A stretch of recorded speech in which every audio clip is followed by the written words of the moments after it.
여둘톡 들으면서 나도 팟캐스트 한번 해볼까? 라고 생각해본 톡토로들 계신가요? 어렵지 않습니다. 스포티파이 for 팟캐스터와 함께라면 누구나 팟캐스트를 제작하고 발행할 수 있어요. 스마트폰 앱으로 녹음과 간단한 편집이 가능하고요. RSS 피드를 통해 애플 팟캐스트나 구글 팟캐스트로 내보내는 것도 한 번에 됩니다. 이제 여러분의 이야기를 시작해보세요. 여둘톡처럼. 스포티파이 for 팟캐스터가 여러분을 도와줄 거예요.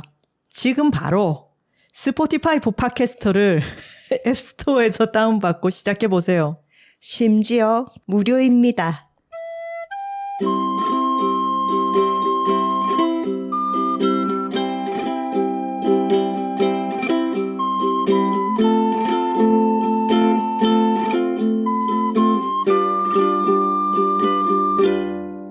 여자둘이 토크하고 있습니다. 안녕하세요. 황선우입니다. 안녕하세요. 김하나입니다. 맨 앞에 나오는 이 스포티파이 for 팟캐스터 광고 있잖아요. 네. 조금 다르게 해봤습니다. 네, 여러분들이 저희가 사투리 쓰는 걸 참 좋아하시더라고요. 한번 광고도 콘텐츠처럼 만드는 여둘톡이니까 오늘은 특별하게 부산 사투리로 시작해봤습니다. 살짝 트위스트를 줘봤습니다. 심지어 무료랍니다. 사투리 얘기하니까 생각나는데 저희 지난번에 여두레드 했던 할머니와 나의 사계절 요리학교 있잖아요. 네. 거기서 임홍순 저자님, 그러니까 네. 할머님께서 경상도 진주 사투리를 쓰시느냐, 여기 표기되어 있는 건 전라도 사투리가 아니냐, 이런 의견이 분분했는데 저희들끼리의 설왕설래가 있었죠. 네. 그런데 출판사 수호서재의 편집자님께서 이 궁금증을 해결해 주셨습니다. 임홍순 저자님은 할머니는 전라도 출신이 맞으시다고 합니다.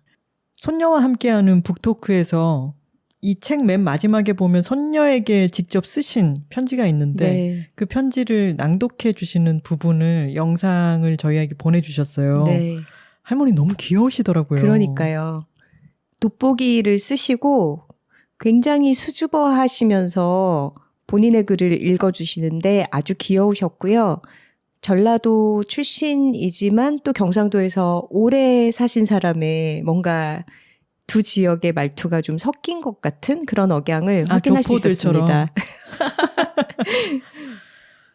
할머니의 낭독 영상을 보고 나니까 그 책이 더 사랑스럽게 느껴졌어요. 네, 많은 톡토로들도 여둘톡 듣고서 책을 사봤다. 손녀인 예하 씨의 인스타그램을 팔로우했다 이런 얘기를 많이 해주셨습니다.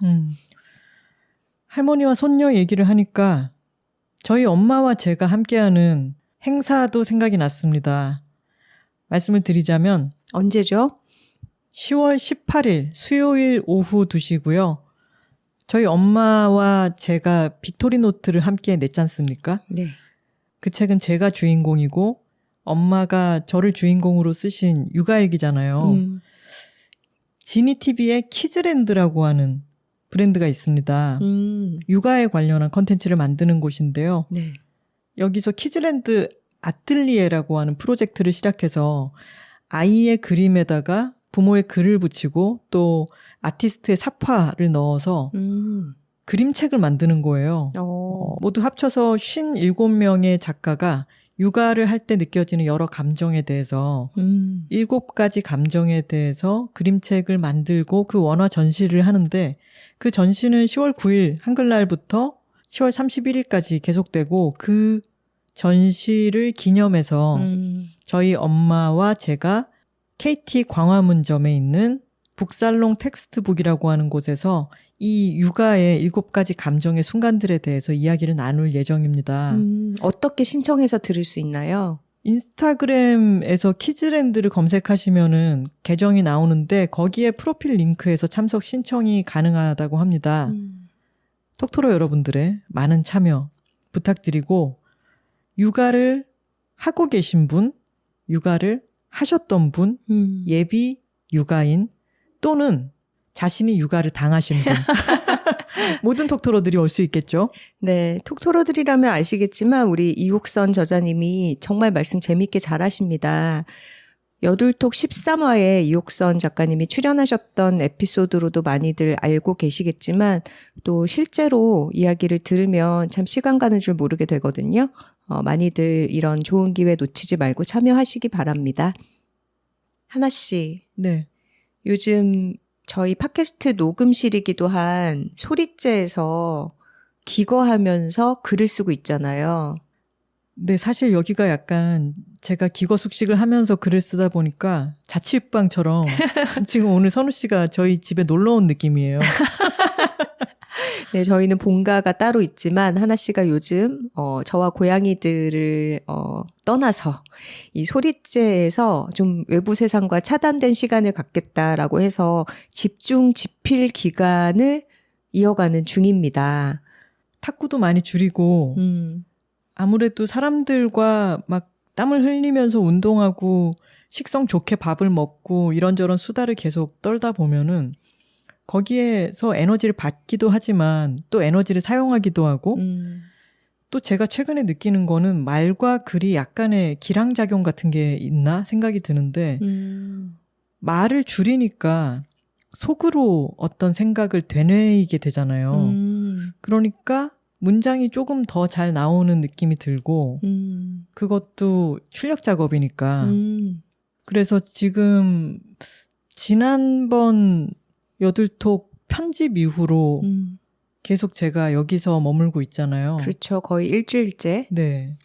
제가 탁구를 치고 친구들과 매일 어울리고 선우 씨와 고양이들과 함께 있고 또 선우 씨는 저의 세상에서 가장 좋은 대화 상대이기 때문에 저희는 정말 수다를 많이 떨잖아요. 근데 그런 외부 환경에서 저를 좀 차단시켜 뒀더니 이제야 드디어 글이 조금 써지는 궤도에 오른 것 같습니다. 축하합니다. 아, 감사합니다. 마감 중인 작가에게 하면 안 되는 질문 중에 하나가 많이 썼냐, 잘 써지냐 이런 질문이잖아요. 근데 제가 차마 그렇게 물어보진 못했는데 본인이 이제 좀 궤도에 올랐다 이렇게 얘기를 하니까 충분히 답을 들은 것 같네요. 제가 멀티태스킹이 잘 안 되는 사람이어서 언젠가 그런 얘기 했던 것 같은데 제가 멀티태스킹을 할 수 있는 것은 껌을 씹으면서 길을 걷는 것밖에 없다라고 말씀을 드렸는데 거기다가 음악을 들으면? 음악 들을 때 저 껌을 그러면은 뱉어야 되나요? 그렇지는 않지만 음악 들으면서 길을 가면은 저 길 잘 잃어버린 거 아시죠? 그쵸. 음악을 안 들어도 길을 좀 잘 못 찾죠. 네. 지하철 타면은 잘 못 내리고 그러는데, 글쓰기에 좀 집중하고 있는 기간이 처음에는 좀 그거 아시죠?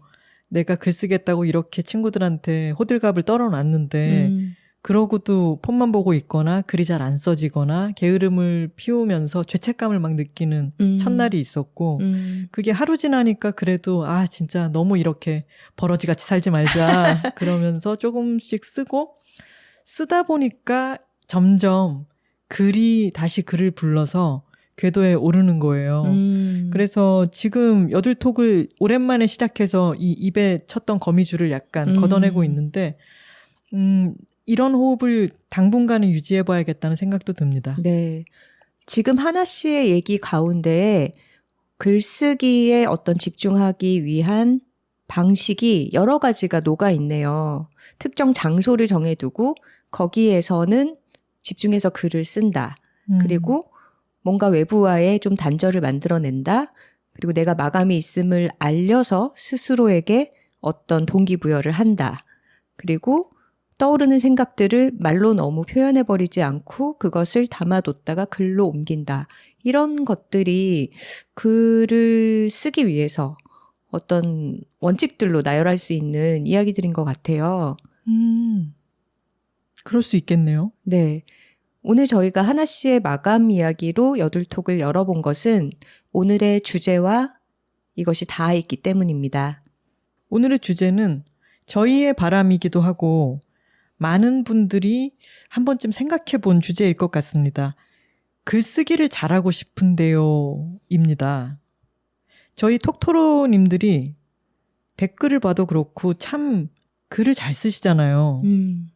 근데 글을 잘 쓰는 분들이 많고 저희가 톡토로들 글 잘 쓴다 이렇게 이야기를 하다 보니까 또 나는 글을 잘 못 쓰는데 메일을 보내도 되나? 댓글을 달아도 되나? 좀 망설여진다, 위축된다라고 얘기하는 톡토로들도 있더라고요. 그래서 한번 이야기를 해보면 좋을 것 같습니다. 어떻게 하면 글을 잘 쓸 수 있을까? 혹시 더 부담 느끼시는 건 아닐까요? 이런 방송까지 했는데. 근데 글을 잘 쓰고 싶다는 것은 선우 씨도 저도 가지고 있는 바람입니다. 맞아요. 저희도 살면서 많은 마감을 해야 하는 그런 마감 노동자이기도 하고요. 그리고 지금 일을 하고 있는 것들을 더 잘해내고 싶은 그런 바람이 있는 사람들이기 때문에 여러분들과 함께 저희가 경험해온 어떤 시행착오도 나누고 글 쓰는 일을 업으로 하면서 여기저기서 저희가 들었던 이야기들 이런 것들도 좀 들려드리면서 같이 더 나은 글쓰기를 해보자. 그런 시간이 되겠습니다. 선우 씨는 글쓰기 좋아하시나요? 안 좋아하는 거 아시잖아요. 그러면 우리 좋은 걸 좋다고 말하기를 할 수가 없는데? 아니 근데 제가 글쓰기를 안 좋아한다라고 말하는 거는 글쓰기 너무 싫어 이런 건 아니고요. 마감이 싫은 거 아닐까요? 그렇죠. 하지만 잘 해내고 싶은 일이 바로 글쓰기입니다. 그렇기 때문에 너무 즐거워서 흥에 겨워서 어쩔 줄 몰라서 하는 어떤 행위는 아니지만 그래도 기왕이면 더 잘하고 싶고 잘 해내고 싶고 꾸준하게 놓치고 싶지 않은 그런 어떤 부분이 저에게는 글쓰기죠. 하나 씨는 어때요? 저는 맨 처음에 여들톡을 시작할 때도 생각해보니까 좀 비슷한 상황이었다. 제가 책이라웃을 그만두고 이제 원고가 좀 쓰이는 것 같아라고 하는 은둔 시기를 보내고 있을 때 선우 씨가 같이 여들톡을 시작해보자라고 해서 시작했는데 얼결에 이 일을 너무 열심히 하게 되는 바람에 또 원고 쓰는 리듬을 놓쳤다가 그때 쓰던 원고가 지금 쓰고 있는 원고인가요? 같은 원고입니다. 하지만 진척이 너무 안 돼서 스트레스를 많이 받고 있었는데 이제는 좀 집중해서 진척이 되고 있고 절반 이상 쓰기는 했어요. 전체 볼륨에서. 아우 축하합니다. 네, 고맙습니다. 시작이 반이고 절반 썼으니까 이제 다 쓴 다 거잖아요. 다 했네. 마무리만 하면 되잖아. 근데 지금 이렇게 혼자 무슨 암자에 셀프 유배돼 있는 사람처럼 지내는 게 좀 좋기도 한 것 같아요. 적성에 맞죠? 약간 저는 수도사의 삶에 대해서 뭐 동경이라고 말하기는 어렵지만 그런 고요한 삶을 지향하는 부분이 언제나 마음속에 있고 하지만 저는 굉장히 양면적인 인간이어서 시끌벅적하게 떠들고 노는 것도 너무 좋아해요.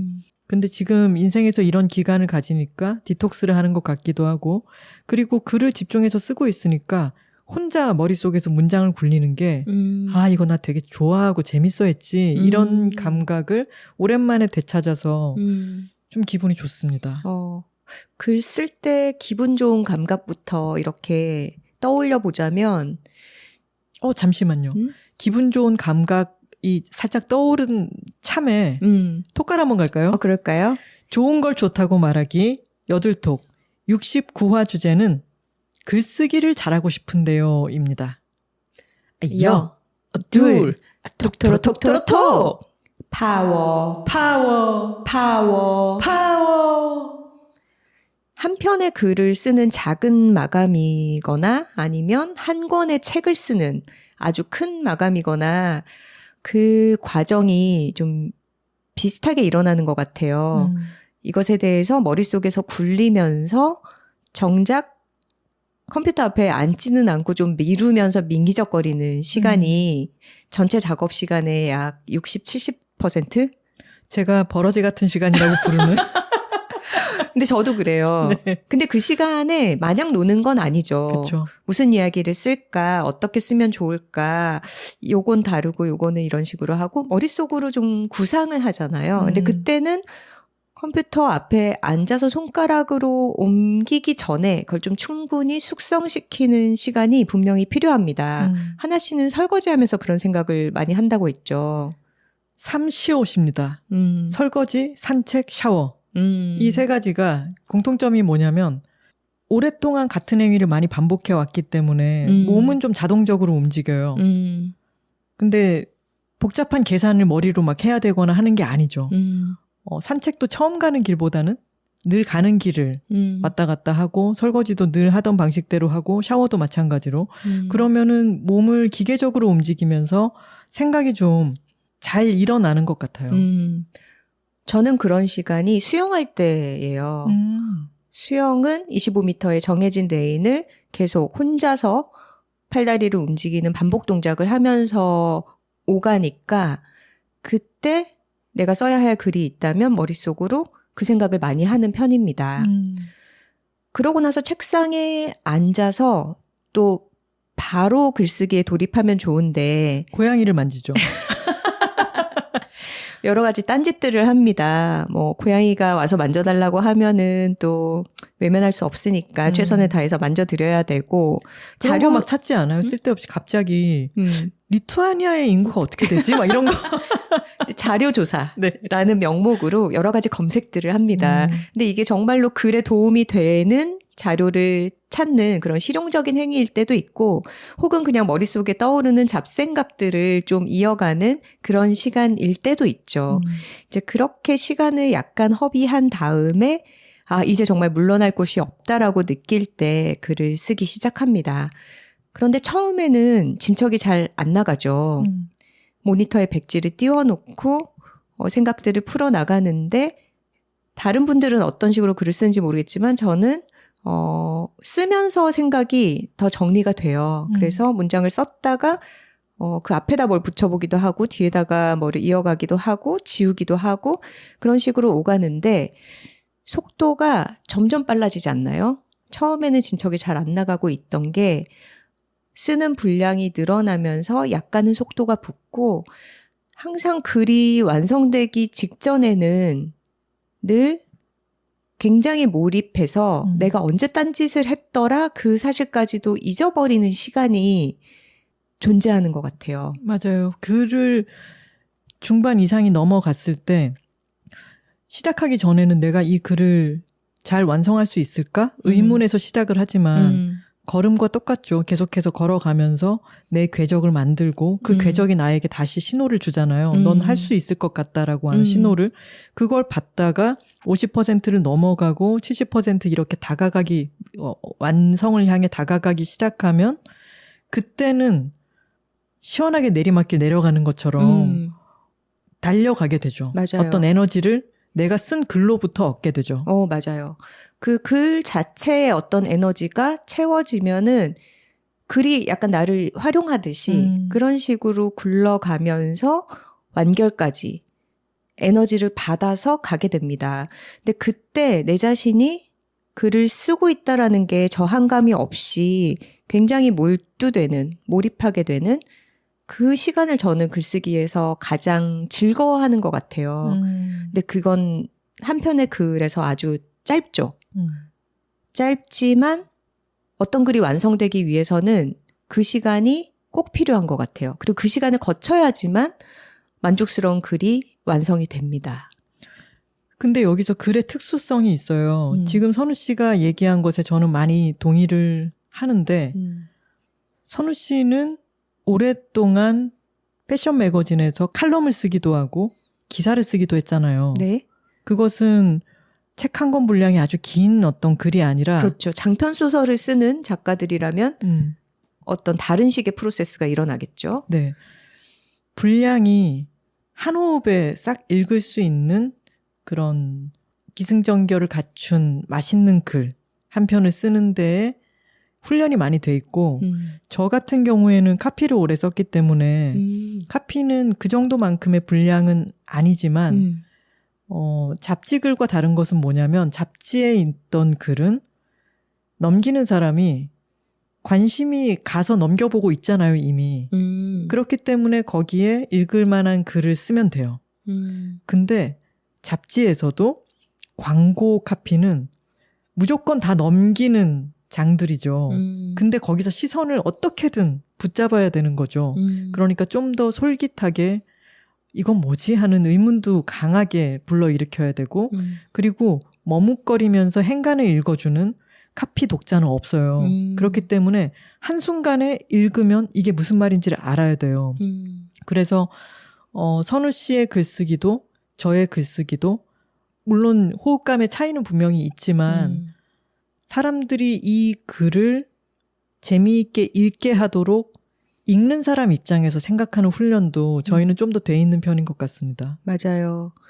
얘기하다 보니까 저희 두 사람이 글 써서 먹고 사는 작가가 된 어떤 배경이 둘 다 회사원으로부터 출발을 했네요.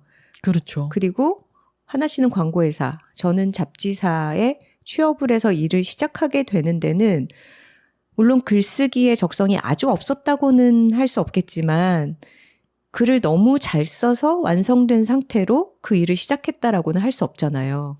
선우 씨는 글을 그 전에 쓴 적이 있어요? 저는 대학교 때 영문학 전공이었으니까 문과대에서 요구하는 뭐 여러 가지 보고서, 리포트, 독후감 뭐 이런 식의 과제에 가까운 글들. 과제는 저도 했었네요. 네네, 그런 글들을 썼죠. 그런데 학교 다닐 때부터 제가 글쓰기를 좋아하는 축은 절대 아니었고요. 물론 우등생에 속했으니까 초등학교 때부터, 국민학교 때부터 어떤 식으로 글짓기를 하면 이게 입상권 안에 드는가, 어떤 식의 글을 쓰면 어른들이 좋아해서 좋은 점수를 주는가, 이건 알고 있었어요. 근데 그게 내가 너무 신기하다. 글을 너무 좋아해서 잘 쓴다라기보다는 그냥 공부를 어느 정도 하는 아이들이 여러 가지 학습에 대한 요령들이 있잖아요. 그 중에 하나로서 글쓰기도 그런 요령이 있었던 거죠. 그러면 백일장 같은 데 나가서 상 받고 그랬어요? 그랬죠. 하나 씨도 그러지 않았나요? 아니요. 저는 백일장 같은 데 잘 나가본 적도 없고 학교에서 모두가 쓰는 글쓰기 해도 너무 쓰기 싫어하면서 잘 물론 써야 하니까 쓰긴 썼겠지만 저는 숙제도 안 해가려고 하고 이런 학생이었기 때문에 뭔가를 잘해야겠다는 생각도 없었고 글쓰기에 취미도 없었어요. 근데 제가 그렇게 상을 받았던 것도 한 초등학교 때 정도였지 중고등학교 진학하고 나서는 정말로 그걸 잘해서 두각을 나타내는 아이들이 있잖아요. 근데 확실히 글을 다르게 쓰더라고요. 근데 저는 그런 축에는 속하지 않았고 그리고 대학에 오니까 정말 또래들인데 글을 잘 쓰는 친구들이 많더라고요. 그래서 뭐 저희 과 동기들 중에는 그 당시에 학교 신문사에서 활동하거나 단과대 문집을 내거나 그런 식으로 글 쓰는 친구들이 굉장히 많았어요. 근데 저는 그때나 지금이나 마감을 하기 싫어하기 때문에 자발적으로 그런 활동을 하는 걸 상상할 수가 없었죠. 지금 이 얘기를 들으니까 저희가 최근에 한번 언급한 적도 있는 최은영 작가님의 아주 희미한 빛으로도 그 소설집 안에 보면 몫이라고 하는 단편이 있습니다. 그 단편도 참 좋지 않나요? 네. 학교 편집부에서 활동하는 동아리 친구들 선후배의 얘기죠. 치열하게 글을 쓰고 디베이트를 하고 그리고 나보다 재능이 확실히 있는 사람들이 있고 근데 끝까지 글을 쓰는 것은 나이고 이런 것에서 오는 여러 생각들이 그 나라는 단편에 건 화자. 그렇죠. 그 단편에 많이 들어있죠. 맞습니다. 진짜 그러네요. 저는 그때는 제 친구들보다 글을 잘 쓰지도 않았고 글 쓰는 걸 좋아하지도 않았는데 어쩌다 보니까 취직을 그쪽으로 해서 계속 일을 해오고 있고 그때 더 뛰어났던 친구들은 어찌 보면은 그게 전혀 좌절이나 실패가 아니라 그냥 다른 일을 하면서 글쓰기를 뭐 본인의 직업 영역에서는 활용을 하겠지만 사람들 앞에 이름을 걸고 쓰는 일은 하지 않으면서 살고 있기도 하네요. 저의 경우에는 글을 쓰는 사람이 된 게 그 전에 글쓰기는 카피를 쓰는 거죠. 카피라이팅을 하는 거죠. 이것은 물론 여기에도 재능이 필요하지만 기술적인 부분이 크고 그리고 글쓰기이기도 하지만 아이디어를 내는 일이 훨씬 더 중요하지 않나요? 카피라이팅은? 아이디어를 내는 것도 중요하고 사실은 내가 광고해야 될 제품이나 서비스를 잘 관찰해서 근데 이것도 창의력의 부분이죠. 이 부분이 돋보인다. 아니면 이 부분을 이렇게 이야기해야겠다라고 판단을 내리는 것. 그게 오히려 라이팅보다 더 중요할 수도 있어요. 기술적인 부분 그리고 그 업계에서 통용되는 여러 가지 지식에 대해서 숙지하고 있는 것 이런 게 되게 중요하죠. 그런 것도 필요하죠. 근데 기본적으로 카피라이팅이라고 하는 것은 내가 광고해야 될 그 대상이 다른 사람들로 하여금 사랑을 받게 나의 기술을 거기다 투여하는 거잖아요.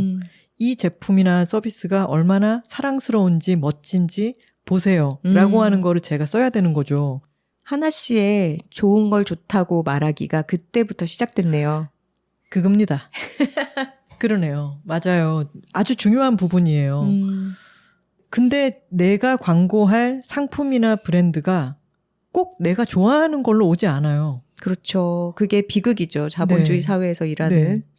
때로는 신문 사회면에 이 기업이 장애인 고용을 어떻게 어겼는지가 보도되고 있는 와중에 우리 기업은 약자를 위해서 헌신하고 있습니다. 이런 거짓말이잖아. 이런 것을 광고해야 된다라는 게 오면은 윤리적으로 너무 갈등이 일어나고 힘들어요, 아주. 맞아요. 광고회사에서 일하는 친구들한테 그런 얘기 많이 들었어요. 심지어 네. 막 4대강 사업 같은 거 맞아요. 그런 거를 광고를 해야 하고. 네.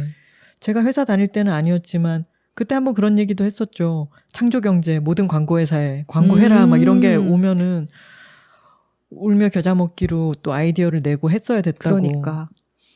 근데 그런 회사에서 다음 품목은 이거다 라고 하면 그걸 해야 되는 게 회사원, 광고 회사원의 운명이죠.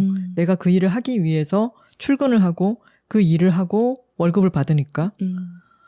근데 그게 여러 해가 쌓여가다 보니까 제 안에서 제가 있는 줄도 몰랐던 글을 쓰고 싶다는 욕구. 그러니까 회사에서 내가 써야 하는 어떤 것을 사랑받게 하기 위한 글이 아니라 내가 이것은 사랑받을 만한 가치가 있다. 이거는 내가 정말 좋아하는 거다라고 하는 것을 세상에 알리는 글을 쓰고 싶다는 욕구가 점점 채워지고 있었던 거예요. 저는 몰랐어요. 그리고 저는 제가 글쓰기를 그렇게 좋아하거나 관심이 글쓰기에 있는 그런 사람이라고도 생각하지 않았고 기술적인 글쓰기로 밥을 벌어먹고 있는 사람이다 정도로 생각을 했는데 그런 제 안에 있는 줄 몰랐던 욕구가 점점점 차오르다가 어느 날 밤에 테드 창의 당신 인생의 이야기를 딱 덮으면서 너무 좋아서 쓰러지고 나서 여러분들에게 이해를 돕기 위해서 잠시 설명하자면 영화로 만들어졌고 원제는 어라이벌인데 우리나라에서는 컨택트라는 제목으로 옮겨진 바로 그 영화의 원작입니다. 맞습니다. 그 책을 덮고 나서 이 좋음을 어딘가에 얘기를 하고 싶은데 그때는 새벽 2시였고 친구들은 자고 있고 어디 게시판 같은 데 제가 소속돼 있지도 않으니까 이 마음을 좋은 걸 좋다고 말하긴 해요. 어디다가라도 표현하고 싶어가지고 갑자기 네이버 블로그를 개설해서 이 책의 좋음을 막 썼어요. 그게 저의 첫 블로깅이었습니다. 그래서 그거를 만든 김에 이런저런 걸 쓰기도 하고 괴 매거진인 캐치볼 위클리라고 하는 매거진을 제가 나름대로 만들어서 독자들이 생기기도 하고 다양한 블로그를 바탕으로 활동을 하다가 이제 글쓰기가 이런 글을 쓰는 사람이 있다라고 하는 게 조금씩 알려졌던 거죠. 그러면서 이제 수필가가 됐죠, 하나 씨는. 네. 그때 선우 씨와 저도 친해졌는데 저는 선우 씨의 W 매거진에 쓰는 글을 아주 열심히 읽는 애독자였고 선우 씨는 여자들이 살고 있습니다에 보면은 제 블로그를 그렇게 재밌게 읽으셨다고. 맞아요. 하나 씨와 저의 차이를 또 여기서 깨닫게 되는 게 둘 다 회사에서 월급을 받으면서 아주 많은 글을 쓰면서 자연스럽게 글쓰기 트레이닝이 된 케이스인데 하나 씨는 카피라이터였기 때문에 광고 결과물에 자신의 이름이 들어가지 않았고 원하는 글의 소재를 스스로 선택할 수가 없었기 때문에 자발적으로 내가 뭔가에 대해서 쓰고 싶다 이런 욕구가 차올라서 블로그에 글쓰기를 시작을 한 케이스였죠. 그런데 저는 잡지 에디터로 일을 하면서는 아무리 작은 한 페이지에 뭐 5분의 1로 들어가는 작은 기사라도 에디터가 누군지 이름이 들어가기 때문에 내가 뭔가 다른 글을 쓰겠다 이런 욕구가 크지는 않았던 것 같아요. 그리고 아이템 회의를 하고 아이템을 제안할 때도 쓰고 싶은 글을 기획하니까요. 그게 크게 다른 점이죠. 네, 저희 둘의 어떤 글쓰기 과정들을 좀 돌아봤고 제가 얼마 전에 교보문고 유튜브에 출연 제의를 받고서 촬영을 한 일이 있었어요. 여러분들도 교보문고 유튜브 채널에 들어가서 검색하시면은 보실 수 있는데 써드림 첨삭소라는 코너입니다. 작가들이 직접 교보문고 독자들의 투고를 받아서 그 글을 어떻게 고치면 더 나아질지 조언을 해주는 그런 방향의 컨텐츠예요. 근데 거기 담당 PD님이랑 촬영날 이런저런 얘기를 나누는데 PD님한테 굉장히 흥미로운 얘기를 들었어요. 이제 저한테 글을 고쳐달라고 보내주신 독자분들도 굉장히 많았고요. 이 코너를 시작할 때 그 PD님이 투고가 좀 없으면 어떡하나? 내가 예전에 썼던 글이라도 긁어와서 제출을 해야 되나? 이렇게 걱정을 했대요. PD님 자신이 그렇죠. 자신이 예전에 어디 썼던 글이라도 내야 되나? 왜냐하면 독자 참여가 저조할 수 있으니까 처음에 코너를 시작할 때는 그렇게 생각을 했는데 정말 꾸준하게 계속 많은 분들이 글을 보내주고 있다라는 거예요.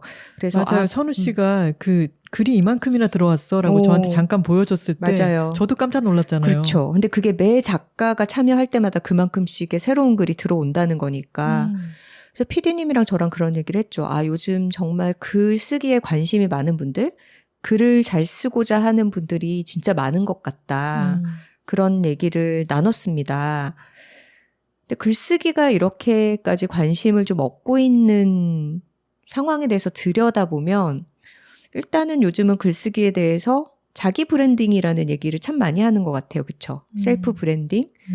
저희가 글을 쓰기 시작할 때만 해도 그런 식의 표현은 전혀 존재하지 않았죠. 그렇죠.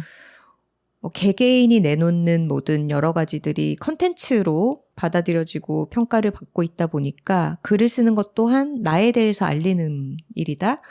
내가 관심 있는 분야에 대해서 홍보할 수 있는 수단이다. 이렇게 생각하는 분들이 많아진 것 같아요. 그런 영향도 있고 옛날에는 작가 하면 너무 멀리 있는 존재였잖아요. 그렇죠. 고뇌하는 작가.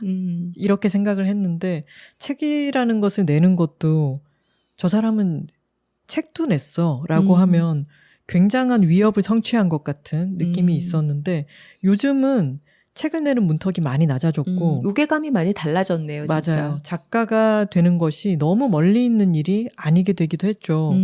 그리고 전자책도 있고 각종 이를테면 브런치라든가 브런치에서 상을 받은 글들이 또 책으로 묶여 나오기도 하고 그러니까 내가 작은 나의 인터넷 공간에다가 나의 이야기를 쓴 것이 책으로 묶여 나올 수 있는 가능성이 너무 멀지 않게 느껴지기도 하는 거죠. 맞아요. 그런데 이런 목표들을 생각하면 글쓰기가 더 안 되는 것 같아요. 맞아요. 저의 그 써드림 첨삭소에 첨삭을 부탁하신 분 중에도 본인이 브런치 작가로 선정이 됐는데 그러고 나니까 부담스러워서 글쓰기가 더 힘들다. 이런 분도 계셨거든요. 그래서 내가 글을 써서 작가가 되겠다. 책을 내보겠다. 나에 대해서 셀프 브랜딩을 하겠다. 이런 거창한 목표를 생각하는 것보다 정말 글쓰기의 어떤 본질적인 측면에 집중을 해서 글을 써보고 글을 잘 쓰고자 해본다면 그게 더 많은 사람에게 실제로 도움이 되지 않을까 싶어요. 글쓰기의 본질적인 부분이라는 건 어떤 거죠? 하나 씨나 저나 글을 쓰다 보면 내가 머릿속에서 희미하게 갖고 있던 생각이 더 선명하게 정리가 되잖아요. 네. 우리는 그렇게 쓴 글로 책을 묶어서 내기도 하는 사람들이고. 맞아요. 제가 좀 의아하게 생각하는 것은 아까 제가 이제 블로그를 쓴 것도 제가 너무 쓰고 싶은 말이 있어서 블로그를 개설했다라고 말씀을 드렸고 블로그에 썼던 글들도 많이 묶여서 이제 나왔던 것은 힘 빼기의 기술이었던 거고 저는 하고 싶은 말이 너무 눈덩이처럼 커져가지고 당신과 나의 아이디어라고 하는 책을 한 권을 썼잖아요. 네. 출판사 계약도 없이. 그렇죠. 근데 저는 그래서 늘 의아한 게 저는 이 이야기를 내가 다큐멘터리를 찍을 수도 없는 거고 갑자기 강연회를 열 수도 없으니까 일단 내 머릿속에 있는 거를 밖으로 빼내서 정리를 해보자. 사람들이 납득할 수 있는 볼 수 있는 형태로 이게 있었기 때문에 책을 썼어요. 당신과 나의 아이디어는 하나 씨가 광고와 브랜딩 일을 하면서 여러 가지 아이디어에 대한 생각들이 쌓여서 이걸 공유하고 싶다. 그런 네. 열망으로 쓴 책이죠. 네. 그러니까 그게 먼저였고 책이라고 하는 미디어를 선택해서 그거를 쓴 거였어요.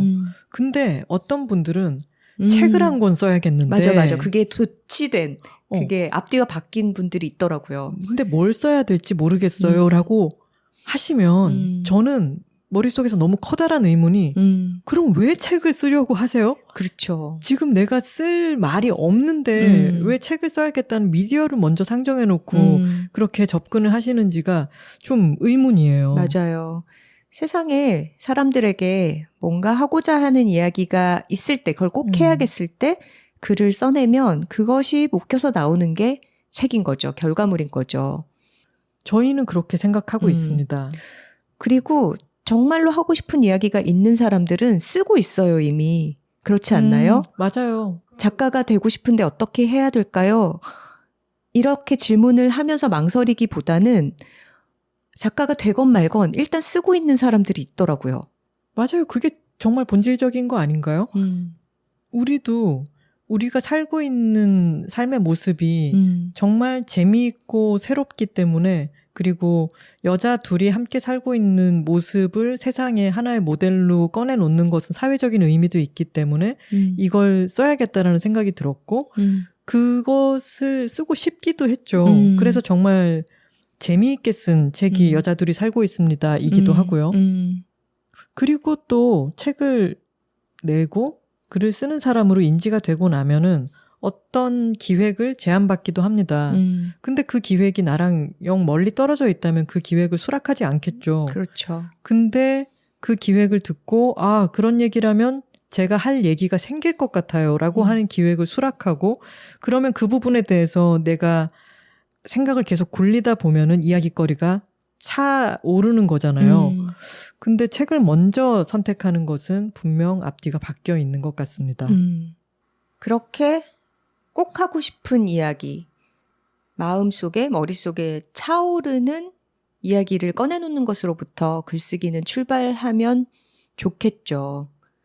그리고 그런 욕구가 한 방울이라도 넘쳐 나온다면 어디 공개된 공간이 아니더라도 자기 혼자 뭔가를 쓰기 시작하겠죠. 그게 꼭 유려한 문장이나 잘 정제된 글이 아니라 하더라도 그 글을 쓰고 싶다는 욕구 자체가 가장 출발선인 것 같습니다. 맞아요. 요즘은 아까도 얘기했다시피 SNS나 블로그 같은 형식으로 꾸준하게 글을 쓰면서 아카이빙 할 수 있는 그런 툴이 정말 많잖아요. 그걸 비공개로 나만 볼 수 있게 하면서 연습할 수도 있고 공개해서 독자의 반응을 살필 수도 있고요.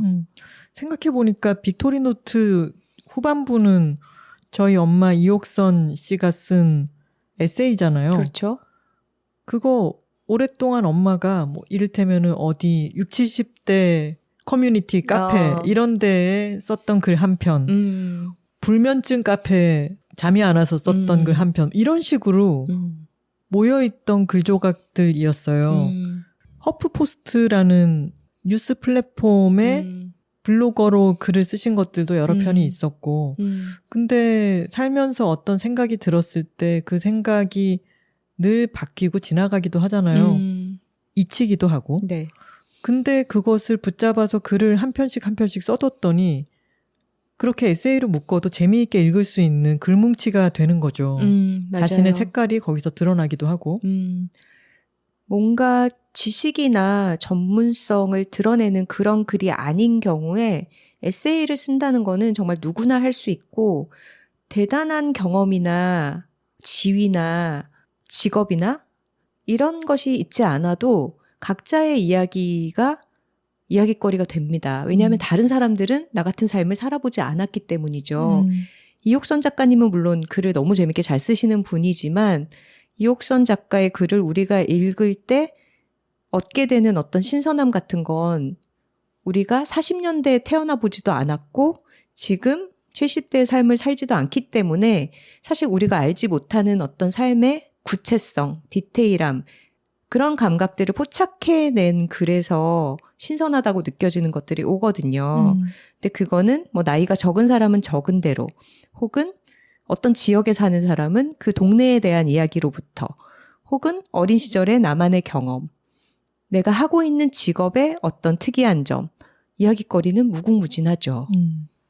요즘은 역사에서도 미시사에 많이 주목을 하고 각자가 자신의 삶의 환경에서 느낀 것들, 경험한 것들을 기록을 해둔다는 것은 예전처럼 무조건 종이로만 뭔가가 기록되는 것이 아니라 바이트로도 많은 것을 써 저장해 둘 수도 있고 그것을 다른 사람과 공유를 할 수도 있는 시대이니까 글을 쓰는 것이 꼭 출판과 연결되지 않는다 하더라도 자신의 이야기를 꺼내놓을 수 있는 공간이나 기회는 많이 있죠. 맞아요. 그리고 이게 뭐 책으로 묶여 나오거나 출판이 돼서 큰 반향을 일으키지 않더라도 글쓰기를 꾸준하게 한다는 거는 글을 쓰는 과정에서 내 자신에 대해서 더 발견하는 경험이고 나의 어떤 일상을 더 의미 부여해서 소중하게 기억하게 만드는 그런 역할을 해주죠. 그리고 선우 씨도 저도 자신의 일을 좋아하는 편이고 일을 오래 해와서 가지게 된 나름의 생각이나 노하우 같은 것들이 있기 때문에 그것을 글로 묶어내기도 했었고 선우 씨도 사랑한다고 말할 용기를 썼잖아요. 네. 그리고 또 저희는 저희 삶에 대해서 얘기를 꺼내놓는 게 의미가 있다고 생각하기 때문에 에세이를 썼고 근데 저희가 신화소설을 쓰는 사람들은 아니잖아요. 그렇죠. 그러니까 에세이 글쓰기와 문학의 글쓰기는 다를 텐데 그에 대해서는 저희가 말을 하기는 어렵겠죠. 네. 근데 근데 글쓰기라고 하는 것을 잘하면 정말 좋은 부분이 연애 편지를 쓸 때입니다. 연애 편지 안 쓰는 사람들은? 김원비 작가님처럼요. 그렇죠. 아니 뭐 연애 편지로 누군가의 환심을 사고 내 마음을 전하고 이런 데도 도움이 되지만 또 여기서 F와 T가 갈리나? 저는 일하면서 사실 글을 잘 쓰는 사람이 많지 않구나. 그리고 업무할 때 글을 잘 쓴다는 거는 정말 큰 무기이구나. 맞아요. 이런 생각을 많이 했어요. 근데 그 업무 메일을 깔끔하게 정중하게 정확하게 쓴 사람에게 호감이 확 생기잖아요. 네. 근데 그것이 나의 감정을 그러니까 설레고 애정이 커지고 있고 이런 것을 정확하게 잘 전달하는 글을 봤을 때는 호감이 폭발을 하게 되죠. 연애 편지라고 하는 것은 예를 들어서 표현을 한 것이고 감정을 전달할 때도 우리가 일을 할 때도 커뮤니케이션을 할 때 이 글이라고 하는 것을 잘 쓰게 되면은 이건 정말 선우 씨는 아까 무기라고 표현했지만 이건 정말 엄청난 능력이자 힘입니다. 맞아요. 우리가 글을 잘 쓴다고 하면은 가질 수 있는 흔한 오해 중에 하나가 아름다운 문장으로 뭔가 미사역으로 지금 선우 씨 아름다운 하면서 약간 닭살 돋는다는 제스처를 이렇게 손으로 막 네. 표현하고 있어요. 전형적인 너무 뼛속까지 튀어서 죄송해요. 그러니까 뭐랄까 어떤 분위기를 전달하는 뭔가 알 수 없지만 야릇하게 감정과 정서를 반짝반짝 예쁘게 만들어내는 약간 그런 식으로 글에 대해서 오해하시는 분들도 계세요. 그런 글을 잘 쓴다고 생각하시는 분들도 그렇죠. 계시죠. 하지만 글이라는 거는 머릿속에 나만 갖고 있는 생각을 다른 사람도 최대한 그것과 가깝게 파악할 수 있도록 꺼내놓고 전달하는 일입니다. 그러니까 명료해야 돼요. 그거는 맞는 말이에요. 그리고 선우 씨도 저도 그쪽과의 사람이고 그런 글을 둘 다 좋아해요.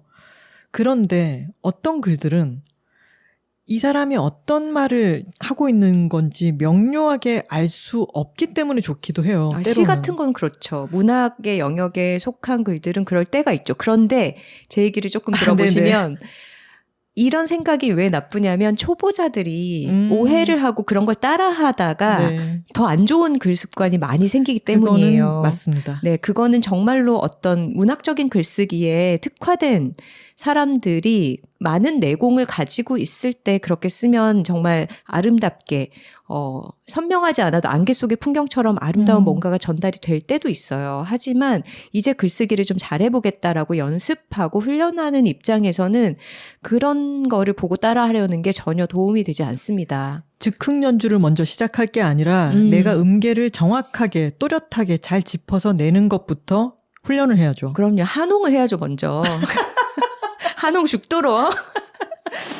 그 트레이닝을 먼저 해야 하는 것이고, 한홍은 다들 아시죠? 피아노 네네. 처음 치게 되면은 손가락을 풀기도 하고 여러 연습을 하기 위해서 가장 단순하게 네. 손가락 훈련을 시켜주는 그 음악 책이죠.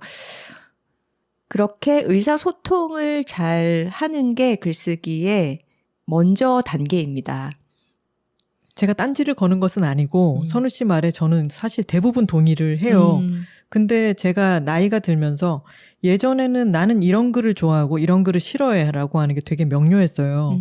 근데 제가 4년간 도서 팟캐스트를 진행하기도 했고 점점 예전의 편독에서 잡독의 기간을 아주 오래 갔다 보니까 내가 옛날에 싫어한다고 생각했던 글들도 분명한 미덕이 있고 거기서 피어나는 것들이 분명히 있는 거예요. 그래서 때로는 나의 이 갑갑함이나 알 수 없음, 무기력함 같은 것을 뭔진 모르겠는데 답답해서 썼을 때 그 답답함이 전해져 오기도 하죠. 명료함과 커뮤니케이션이 아니라 나의 지금 상태를 토로 그리고 그것을 어떻게든 함으로 인해 가지고 특유의 공감이 발생하기도 하는 것 같습니다. 네. 하지만 여기는 저희 팟캐스트고. 그건 맞습니다. 네. 제가 맞죠, 글쓰기에서 맞아요. 중요한 얘기를 하고 싶으니까 일단 선명하게 쓰는 연습이 된 사람은 은근하게도 쓸 수 있을 것 같아요. 제 생각에는. 근데 먼저 해야 되는 것은 정확한 네, 그런 소통을 목표로 했으면 좋겠다. 저의 바람이고요. 그러면 이렇게 얘기할까요? 정확한 표현을 했으면 좋겠다. 맞아요. 네, 소통이라고 하는 것은 독자를 상정하고 글을 쓰는 것인데 선우 씨도 저도 우리 그런 얘기 많이 했잖아요. 우리는 자꾸만 독자 입장을 더 먼저 생각하는 경향이 있어. 그게 우리의 발목을 잡고 있는 걸지도 몰라. 이런 얘기도 하잖아요. 저는 이번 책을 쓰면서 이번 책은 볼륨이 꽤 있고 그리고 제가 여러 가지 많은 걸 설정해서 끌고 가야 하는 책이라고 저는 느끼는데 어떤 책인지 살짝 언급해 주시죠. 이 책은 고전 읽기에 관한 책입니다. 네.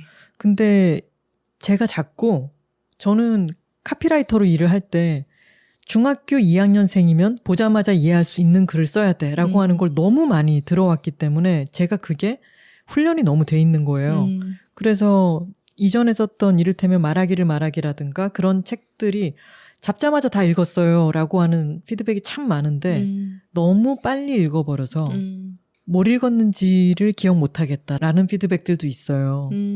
그러니까 글이라고 하는 게 저는 한 번 이야기한 거는 반복하지 말아야 되고 카피는 무조건 경제적인 글쓰기이기 때문에 짧게 내가 한 번 얘기했으면 다음 얘기로 계속 넘어가야 된다고 생각했고 제가 훈련받은 것은 첫 줄을 읽으면 끝까지 미끄러지듯이 읽는 글을 써야 된다라는 걸 계속 하다 보니까 이게 좋지만은 않은 것 같은 거예요. 어떤 글은 그것을 곱씹고 이렇게도 표현하고 다르게도 표현하고 변주를 또 해주고 잊을만 하면 다시 상기시키면서 그것에 대해서 강조를 할 수도 있고 그것을 더 풍성하게 만들 수도 있고 어렵거나 복잡해서 몇 번을 곱씹는 것이 그 독서의 중요한 부분이 될 수도 있는 거죠.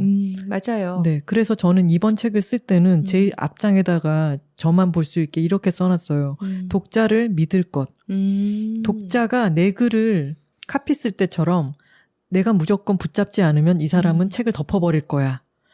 라고 생각하지 말고 조급증을 느끼지 말고 그리고 내가 2번, 3번 생각하게 하는 문장을 쓰면 독자는 이미 나가 떨어질 거야. 이런 식으로 이건 어떻게 보면 독자를 존중하지 않는 거예요. 업수히 여기는 일이에요. 내가 복잡한 개념은 복잡하게 써야죠. 맞아요. 네. 어려운 상황은 어렵게 쓸 수밖에 없죠. 근데 그것에서 독자가 안 읽어줄까 봐 지레 겁을 먹는다면은 저는 그것을 직무유기를 하는 거예요. 대충 쉽게 넘어가는 게 되는 거죠. 그게 저의 최근의 과제입니다. 이번 책에서 넘어서야 할. 복잡한 이야기를 복잡하게 잘 전달하는 것도 정확한 표현의 일종이죠. 글쓰기에 정말 정답은 없는 것 같아요. 왜 단문이 좋다. 간결한 문장으로 써라. 이런 얘기를 많이 하고 한동안 그런 글쓰기가 굉장히 유행한 적이 있잖아요. 김훈 작가님 때문에 그렇죠. 다들 어찌나 그렇게 이순신 장군처럼 글을 쓰시는지. 그런데 그게 또 정답은 아니에요. 그렇게 그렇죠. 단문을 잘 구사하는 것도 작품에 어울리기 때문이고 그 작가가 어떤 힘 있는 글을 잘 쓰기 때문에 그 문체가 성립이 되는 거지 아무나 그걸 따라한다고 그 간결한 단문이 힘을 발휘하지 않아요. 너무 툭툭 끊어져 버리죠. 호흡이 짧고 맥이 끊어지죠. 그러니까 적절하게 단문과 복문, 짧은 문장과 긴 문장을 리듬 있게 배치하는 것도 글쓰기의 테크닉입니다. 버지니아 울프가 비타 색빌 웨스트에게 쓴 편지에 이런 부분이 있어요. 스타일은 단순한 문제야. 리듬이 전부지. 라고 얘기를 해요. 리듬은 오히려 단어보다도 더 깊은 곳까지 내려가는 문제다. 심오하다라고 얘기를 하는데 저는 그 말에 100% 동의하지는 않지만 리듬이 정말 중요하다는 데는 정말 동의를 해요. 그럼요. 여기서 중요한 팁이 나올 수 있죠.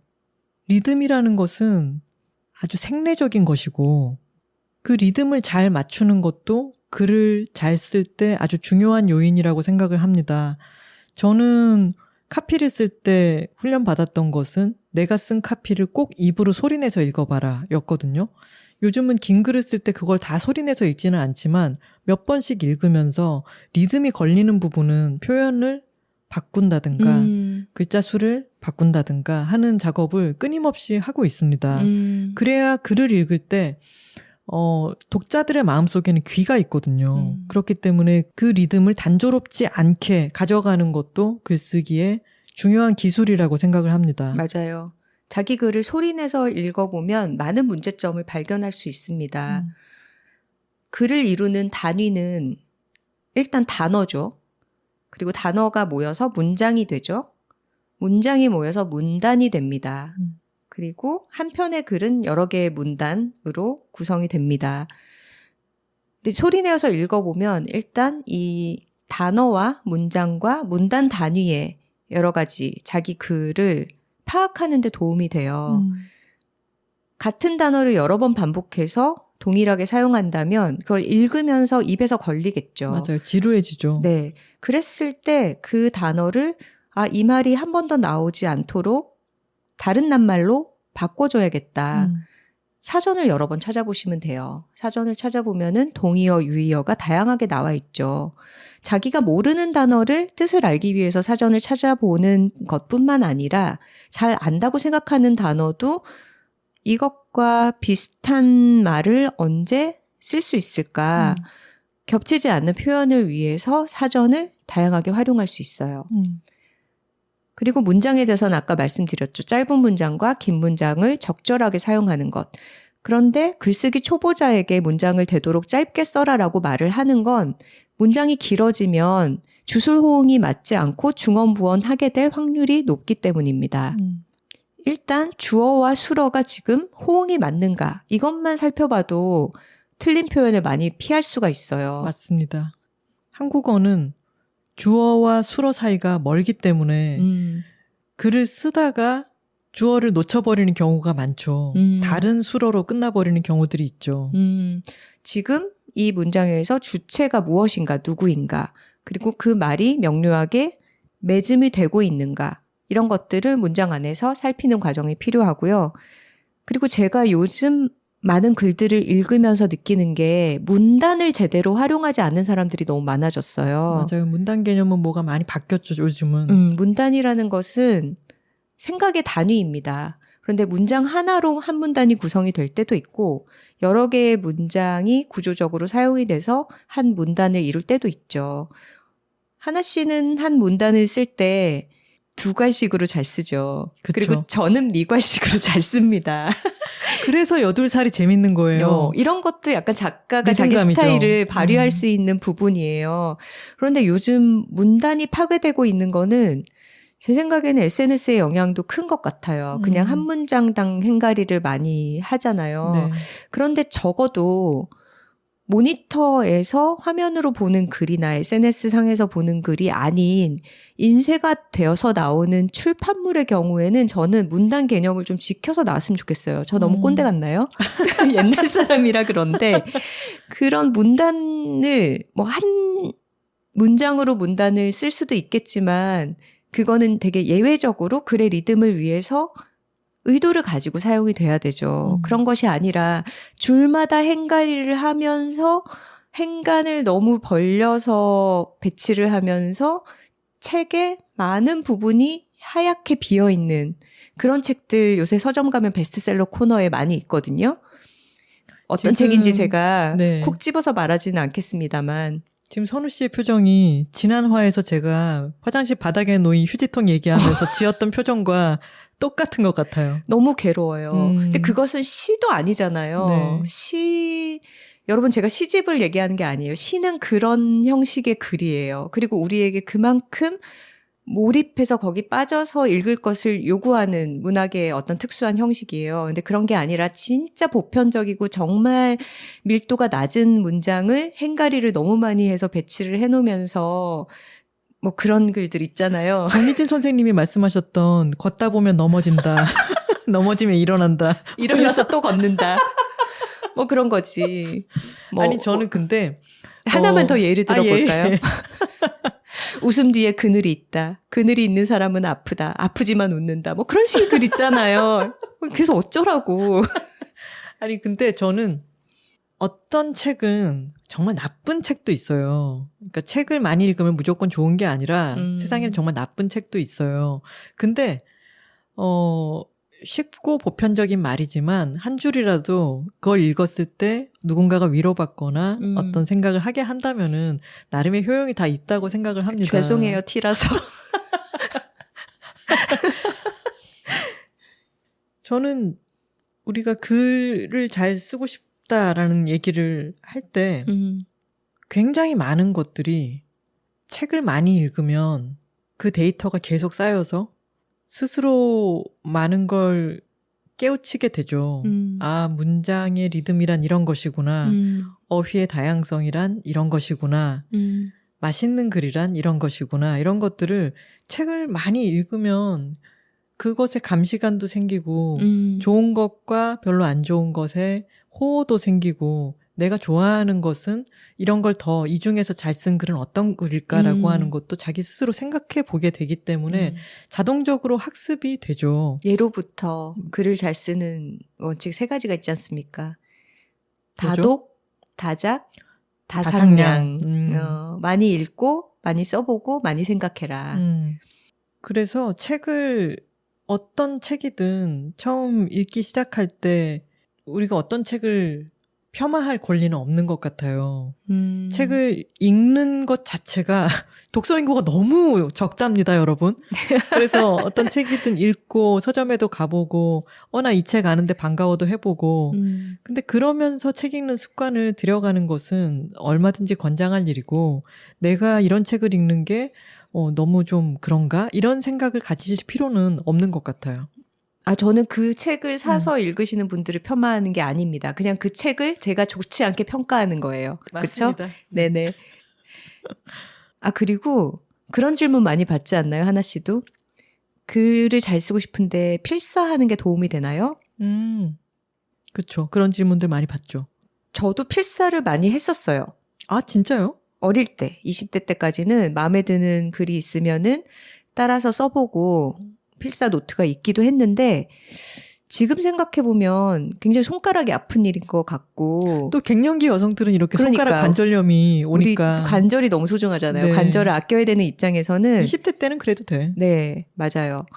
그런데 필사는 우리가 물론 저희 엄마는 성경을 통째로 필사를 하는 그런 한 아네스 씨는 그런 거를 몇 년째 계속하고 있는데 그렇게 자신이 어떤 수련의 일환으로서 필사를 하는 어떤 신념이 있는 분들의 경우가 아니라면 글을 잘 쓰기 위해서 문장을 베껴 쓰는 필사는 우리가 뭐 2페이지, 3페이지를 할 수는 없잖아요.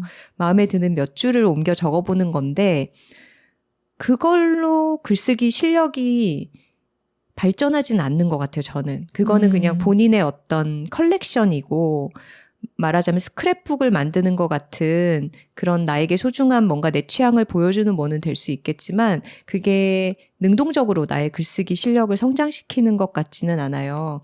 제가 더 권하고 싶은 방법은 되게 잘 썼다 싶은 글이 있으면 그 글을 놓고 구조적으로 분석을 해보는 거예요. 그러니까 말하자면 우리가 되게 아름다운 정원에 들어섰을 때 이 정원에 뒤쪽에는 키가 높은 나무들을 심어놨고 앞에는 뭔가 색감이 이런 꽃들을 배치를 해놨구나. 그리고 덩쿨 풀들을 이런 식으로 심어놓으니까 굉장히 멋스럽구나. 이런 것들을 분석하면서 바라볼 수 있잖아요. 그런데 필사는 그런 정원에서 꽃을 하나 소중하게 꺾어다가 압화를 하는 식의 그런 행동인 것 같아요. 그런데 그 압화는 어떤 추억이 될 수는 있겠지만 내가 정원을 내 나름 또 가꿔야 하는 입장에서는 그 정원에 어떤 식물들을 어떻게 배치했는지 이런 것들을 분석적으로 살피는 게 되게 저는 더 도움이 되는 것 같은 거예요. 그러니까 이 글에서는 뭔가 대화를 이런 식으로 배치를 했네. 그리고 주제를 여기다가 심어놨네. 그리고 어떤 식의 비유를 쓰고 있네. 하지만 자기 생각을 표현하는 거는 여기서부터 여기까지네. 이런 것들을 좀 나무를 보기보다 숲을 보는 눈으로 파악을 하고 여러 편의 글들을 그런 시각으로 읽는 것, 그게 많이 저의 글쓰기에는 훈련이 됐던 것 같아요. 오늘 선우 씨의 T력이 아주 폭발하는 날인 것 같은데 그런 구조적으로 글을 바라보고 분석하고 그리고 그것을 일부러 하지 않더라도 책을 많이 읽다 보면은 하게 되죠, 자연스럽게. 빅데이터가 쌓이니까 생각보다 뒤쪽이 좀 약하네 라든가 뭔가 그런 것들이 생기겠죠. 근데 저는 필사는 좋은 방식이기도 한 것 같아요. 압화를 했을 때 꽃을 가만히 잘 들여다보게 되는 것처럼 필사도 나름대로의 의미가 있죠. 이렇게 말하면서 저는 필사를 하지 않지만 한 번은 필사를 했던 적이 있어요. 그거는 셰익스피어의 맥베스였습니다. 어디까지 했나요? 다 하지는 못하고 모든 문장은 아니고 문장을 그렇게 수집을 하려고 일부러 가서 몰스킨 노트를 따로 사왔을 정도로 제가 약간 나이 들어서 맥베스를 다시 읽고 충격을 받아서 처음으로 필사 노트를 샀던 적이 있어요. 원문으로 아니면은 번역으로? 번역본으로였습니다. 그리고 생각해보니까 필사를 한다는 개념은 아니었지만 카피라이팅을 할 때는 헤드라인 같은 것은 아주 인상적으로 압축적으로 써야 되기 때문에 인상적인 문장들을 옮겨 적는 거는 많이 했네요. 그것은 나의 컬렉션을 만드는 것이기도 한데 그 컬렉션은 분명히 나의 교과서가 돼요. 왜 선우 씨도 글을 한 편 쓰고 난 뒤에 맨 마지막에 힘을 조금 더 줘서 임팩트를 좀 살려야겠다 싶을 때 문장을 좀 멋스럽게 쓰잖아요. 강력하게 쓰기도 하고. 근데 그런 걸 할 때는 내가 어떤 글을 강력하다고 또는 힘있다고 생각해서 옮겨놨더라 라고 하는 그 컬렉션을 상기해 보면은 나에게 공부가 많이 되죠. 그래서 한 문장을 다시 써보고 다시 읽어보고 공부를 하는 것도 좋은 글쓰기에 도움이 되고 어떤 한 글을 전체적으로 바라보고 분석적인 눈으로 읽어보는 것도 도움이 되겠죠. T와 F의 대화였습니다. 저희 예전에 조회수가 또 참 높은 에피소드 중에 좋은 대화란 어떤 것일까가 있잖아요. 청중 앞에서 떨지 않고 말하기도 아주 반응 좋았죠. 맞아요. 말하기도 글쓰기도 어떤 것을 표현해서 내 안에 있는 것을 밖에 사람들이 알아듣거나 읽거나 할 수 있는 방식으로 꺼내놓는 거잖아요. 언어라고 하는 툴을 사용해서. 근데 이 얘기를 하려고 꺼낸 것은 아니고 좋은 대화란 어떤 것인가를 들어보면은 우리 둘이 대화를 나눔으로써 생각해보지 못한 제3의 길이 열릴 수도 있는 것이 좋은 대화 아니겠느냐 이런 얘기를 하잖아요. 오늘의 저희 대화도 글쓰기에 대해서 여러 측면을 다양한 각도로 짚어본다고 생각하고 들어보시면 좋겠습니다. 맞아요. 정답은 없습니다. 그리고 제가 교보문고에서 첨삭을 하면서도 그 얘기를 했었는데요. 일단 글쓰기를 부담스럽게 생각하면 끝이 없어요. 그건 그렇죠. 직업적으로 글쓰기를 하고 있는 저희한테도 마찬가지입니다.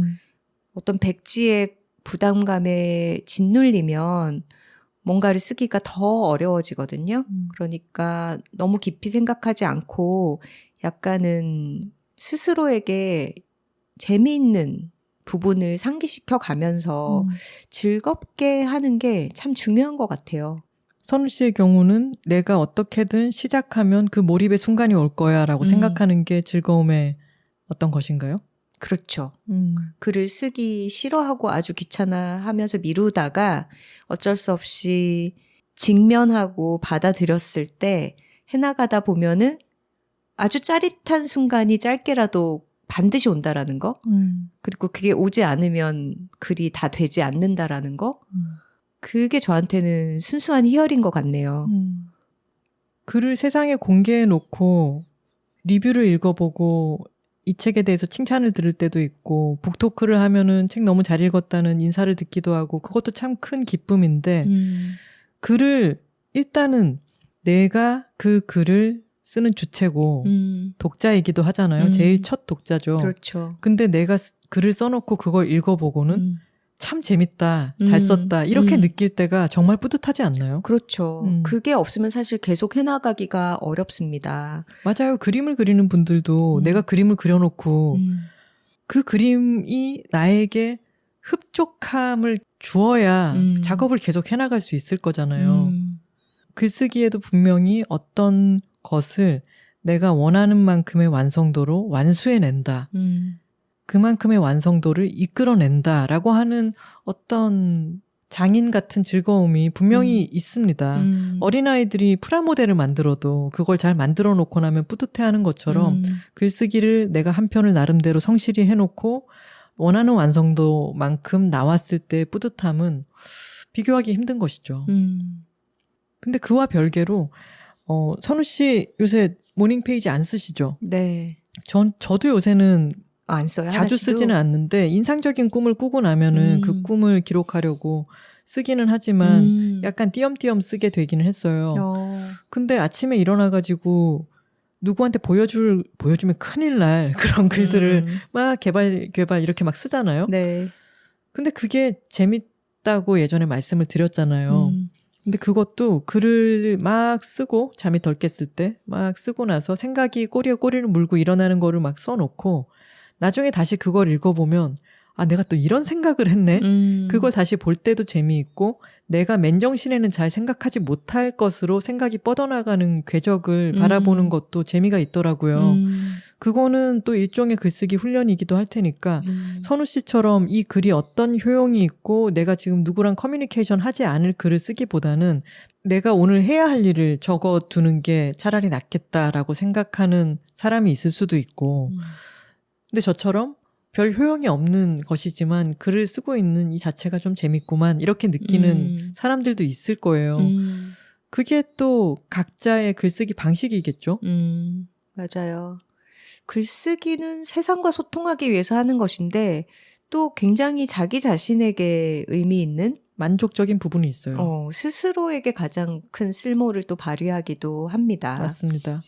저는 내가 갖고 있는 말도 안 되는 감정 있잖아요. 이성적으로 생각하면은 설명하기 힘든 감정에 대해서 때로는 글에다가 분출을 하기도 하고 욕을 쓰기도 하고 나 스스로는 또 왜 이런 거야 못나게 뭐 이런 걸 막 쓰기도 하고 그거를 찢어서 버리기도 하는데 근데 그랬을 때 분명히 내 속에서 정확히 표현되지 않던 무언가를 물론 그 글도 정확한 표현이라고 할 수는 없겠지만 그런 걸 밖으로 꺼내놓음으로 인해서 해소되는 부분도 분명히 있어요.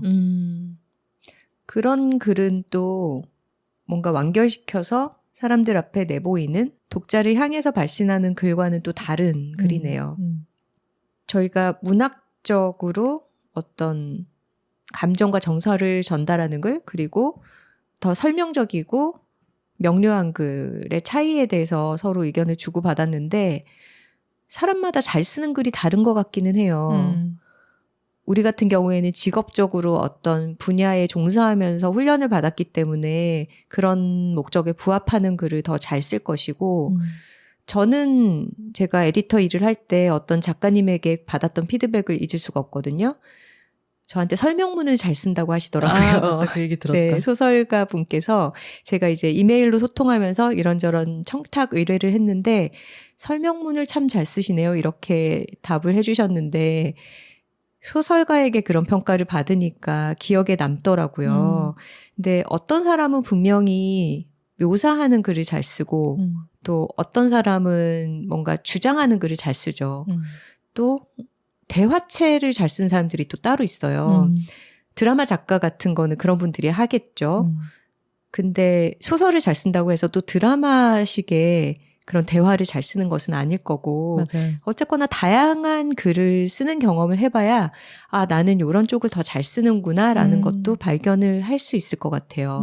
글 안에도 아주 다양한 갈래의 전공들이 있으니까요. 결론은 계속해서 많이 쓰라는 쪽으로 이야기가 나오네요.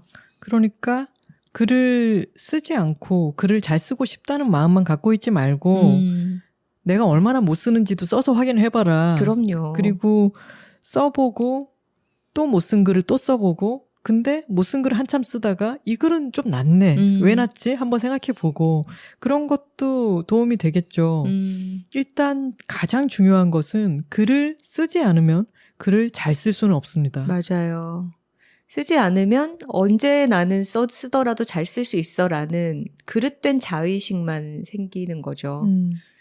맞아요. 그래서 다른 작가들의 글을 보면서 내가 써도 이것보단 잘 쓰겠다. 그런 말들 이런 많이 얘기를 하죠. 하잖아요. 써보세요. 안 된다고요. 맞아요. 그리고 잘 쓰는 작가들이 처음부터 잘 쓴 건 아닐 거예요. 아마도 못 쓰는 시기를 더 빨리, 더 일찍, 더 많은 사람들에게 들키기 전에 거쳤기 때문에 그만큼 잘 쓰게 됐을 거예요. 저는 아주 옛날 영화인데 저희 또 연식이 나오죠. 흐르는 강물처럼이라고. 명작이죠. 그때 어린 브래드 피트가 나오지 않았어요? 맞아요.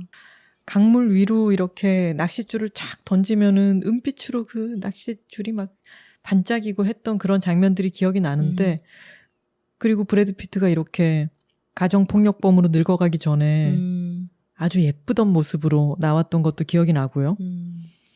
근데 너무 오래전 영화라서 사실 다시 보면은 되게 또 빠은 부분이 있을 수도 있어요. 그러니까. 네. 우리 다 의심해야 돼요.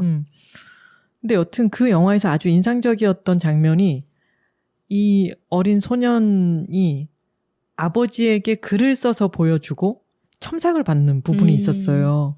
글을 써서 가져가면은 아버지가 뭐 딴 책을 보고 있다가 종이를 딱 받아가지고 근엄하게 보면서 빨간 펜으로 착착 뭐를 긋고 돌려주면서 반으로 줄여라. 라고 하면 놀러 가고 싶고 낚시도 하러 가고 싶은데 그러면서 글을 막 반으로 줄이는 거죠. 그래서 또 가져가면 또 반으로 줄여라. 해서 가지고 맨 마지막으로 가지고 가면 좋아. 그리고 이건 버려라. 라고 얘기를 하는 장면이 있어요. 여기서 글쓰기는 헛수고라고 하는 결론을 도출하는 게 아니라 글을 쓰고 싶은 것만 남기는 훈련이라는 게 글을 잘 쓰는데 아주 중요하다는 거죠. 맞아요. 저는 예전에 왜 각자가 머릿속에 탁 와닿는 거는 사실은 자기가 중요하다고 어렴풋이 인지하고 있는데 그것을 누가 딱 보여줬을 때 그게 기억에 많이 남잖아요. 저는 샬롯의 거미줄이라는 동화책을 너무 좋아하는데 그것을 쓴 작가가 E.B. 화이트지 않습니까? 이 사람이 쓴 영어 글쓰기의 기본이라고 하는 고전에 해당하는 글쓰기 책이 있어요. 그거 보면 영어로 글 써야 되나요? 영어로 쓰든 한글로 쓰든 통용되는 부분이 많이 있으니까. 근데 다른 내용은 잘 기억이 나지 않지만 저는 너무 와닿았던 게 뭐냐면 할 말을 다 했으면 마쳐라. 그러니까 마침표를 찍고 그 문장을 끝내라는 거예요. 중언 부언하지 말고 덧붙이지 말고. 물론 그랬다가 이제 지금의 저의 글쓰기가 너무 간결체에서 좀 벗어나야 된다는 생각을 지금은 하고 있지만 그 부분이 정말 중요한 포인트라고 생각을 해요. 내가 할 말을 다 했다면 마치라는 것. 단순한 진리죠. 저는 글쓰기에 대해서 잊을 수 없는 얘기가 대학교 때 셰익스피어를 가르쳐 주셨던 교수님께서 그때 뭔가 저희가 졸업 논문? 학부생이니까 논문은 아니지만 어쨌거나 한 학기 동안 꽤나 긴 글 한 편을 써서 제출하는 게 이제 4학년 때 마지막 학기의 과제였어요. 근데 그거를 하는 동안에 이제 여러 가지 지도를 해주시면서 글은 바위 속에 이미 그 온전한 형상으로 들어있다. 그거를 깎아서 꺼내는 게 너희의 할 일이다. 이런 얘기를 하셨어요. 근데 이게 아마 미켈란젤로의 맞아요. 미학론인가 그럴 거야. 네, 그러니까 돌 안에 형상이 숨어있다. 이미 그 재료 안에 형상이 숨어있다.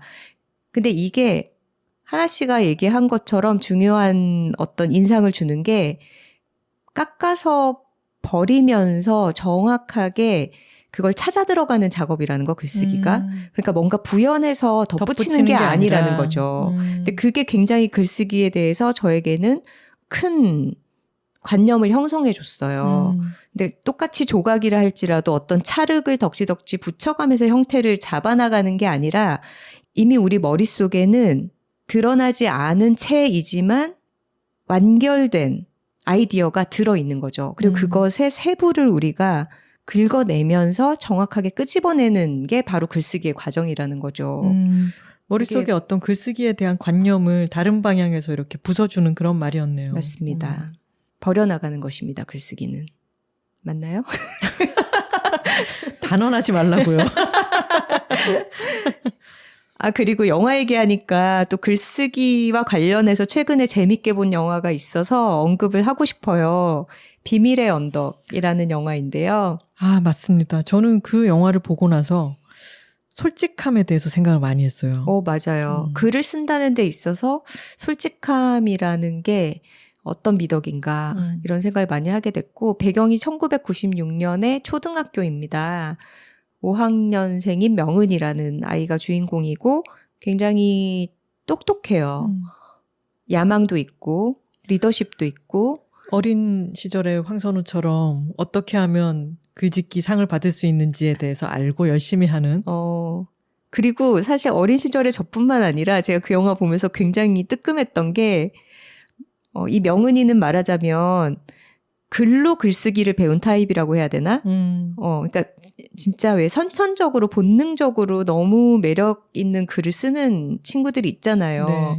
근데 그런 타입이라기보다는 열심히 노력해서 거기에 다가가는 그런 타입이고, 주제를 받아서 글쓰기 대회 같은 데 나가야 할 때 일단 자료 도서부터 찾아서 쌓아놓는 그런 학생인 거예요. 근데 저도 좀 그렇잖아요.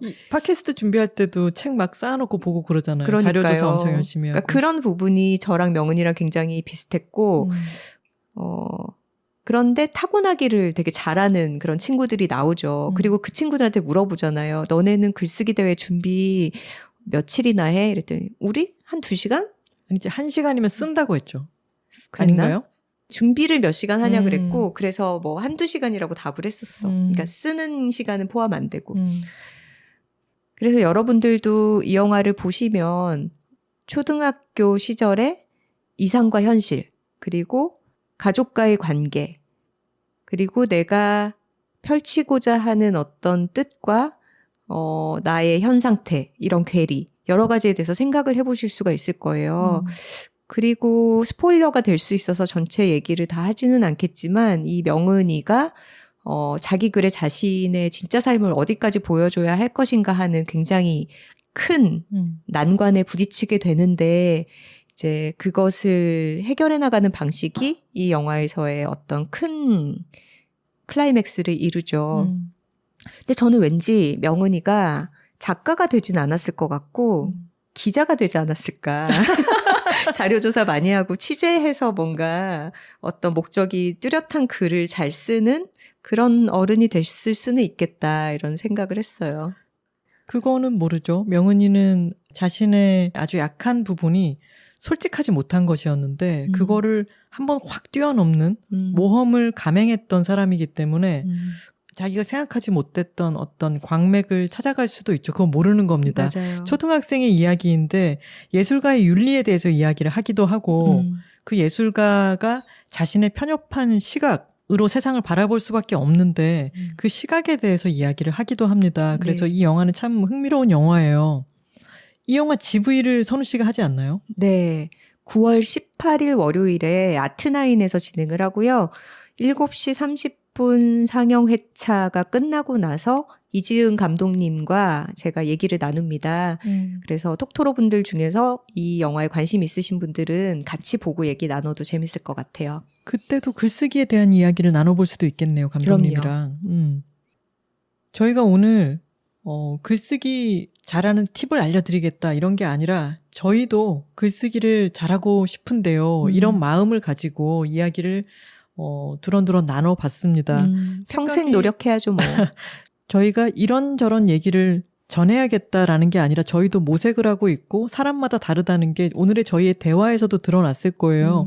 그래서 뭔가 요점 정리를 한다거나 그런 것은 어려울 것 같고 하지만 기억에 남았던 부분들을 저희도 기억을 하기 위해서 얘기를 다시 해보자면 글은 일단 써야 잘 쓸 수도 있다라는 것과 그리고 많이 읽는 것은 다각도로 글쓰기를 연습할 수 있는 좋은 행위이다 라는 것도 있었고 또 퇴고를 할 때는 소리내서 읽어봐라. 그러면 리듬의 문제에 대해서 내가 스스로를 파악할 수 있게 된다. 그리고 사전을 아는 단어라도 찾아보고 동일한 낱말을 사용하지 않도록 다양하게 써본다. 짧은 문장부터 시작해서 주어와 수어를 맞추는 훈련을 해본다. 그리고 긴 문장, 짧은 문장을 섞어 쓰면서 리듬을 만들어 본다. 뭔가를 써야겠다는 것을 앞에 놓지 말고 내가 하고 싶은 이야기가 있는지 그 이야기가 얼마만큼 차오르는지를 지켜보는 게 더 우선인 것 같다. 저희 어쩜 이렇게 정리를 잘하죠? 뭘 써놓지도 않았는데? 저희는 팟캐스트 하면 잘할 사람들인 것 같아요. 자, 오늘 글쓰기에 대해서 같이 얘기를 해봤는데요. 우리 톡토로들이 또 실전에 옮겨보셔야죠. 다음 주 톡토로들의 글을 전격적으로 받겠습니다. 톡춘문예를 열겠습니다. 주제는 두둥. 땡. 나의 운동 이야기입니다. 저희가 은미체를 강조하는데 운동에 대해서 자주 얘기를 하긴 했지만 한 회차를 따로 꾸려서 얘기한 적은 없죠. 저희가 다음 회나 다다음 회에 운동에 대한 이야기를 나눠보려고 하는데 네. 저희의 운동은 한계가 있으니까 톡토로님들의 운동 이야기를 들어보고 싶어요. 최근에 관세음 풋살님과 할렐루 야구님의 종교대전 같은 운동 토로가 있었잖아요. 그랬죠. 그리고 우리가 재밌게 글을 쓰기 위해서는 내가 좋아하는 것에 대해서 써야 되잖아요. 근데 그 두 분도 그렇고 스스로 즐기고 있는 운동에 대해서는 영업을 하고 싶지 않습니까? 맞습니다. 내가 이렇게 즐겁게 하고 있다. 나랑 같이 해보자. 이런 마음을 듬뿍 담아서 하지만 너무 길 필요는 없습니다. 아까 반으로 저희가? 덜어내는 거 얘기했죠. 네. 네. 그렇게 간결하고 매력적으로 재밌게 써서 보내주시면 됩니다. 네. 그리고 우리가 글을 쓰는 건 나 자신이기도 하지만 또 마감이기도 하잖아요. 맞습니다. 9월 16일 토요일까지로 마감 날짜를 정하겠습니다. 자, 여둘톡에 사연 보낼 때는 메일 주소가 어떻게 되죠? w2talking@gmail.com w 숫자 2 talking@gmail.com입니다. 저희가 마침 이걸 글쓰기를 잘하고 싶은데요 편에서 말씀을 드려서 부담이 더 되려나? 그럴까봐 조금 걱정이 되는데 그런 거 생각하실 필요 없고요. 그리고 잘 쓰려고 하지 마시고 운동이 자신에게 일으킨 효과라든가 즐거움 그런 것을 저희에게 잘 전달만 해주시면 됩니다.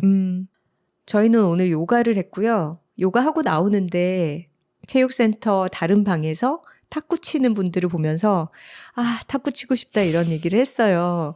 탁구가 요즘 저희 생활에서 굉장히 큰 주제이기 때문에 만나는 사람들마다 탁구 얘기를 하게 되거든요. 여러분들도 그렇게 자기 얘기거리, 자기만의 얘기거리 운동에 대해서 써주시면 됩니다. 맞습니다. 광고 문의도 같은 메일로 보내주시면 됩니다.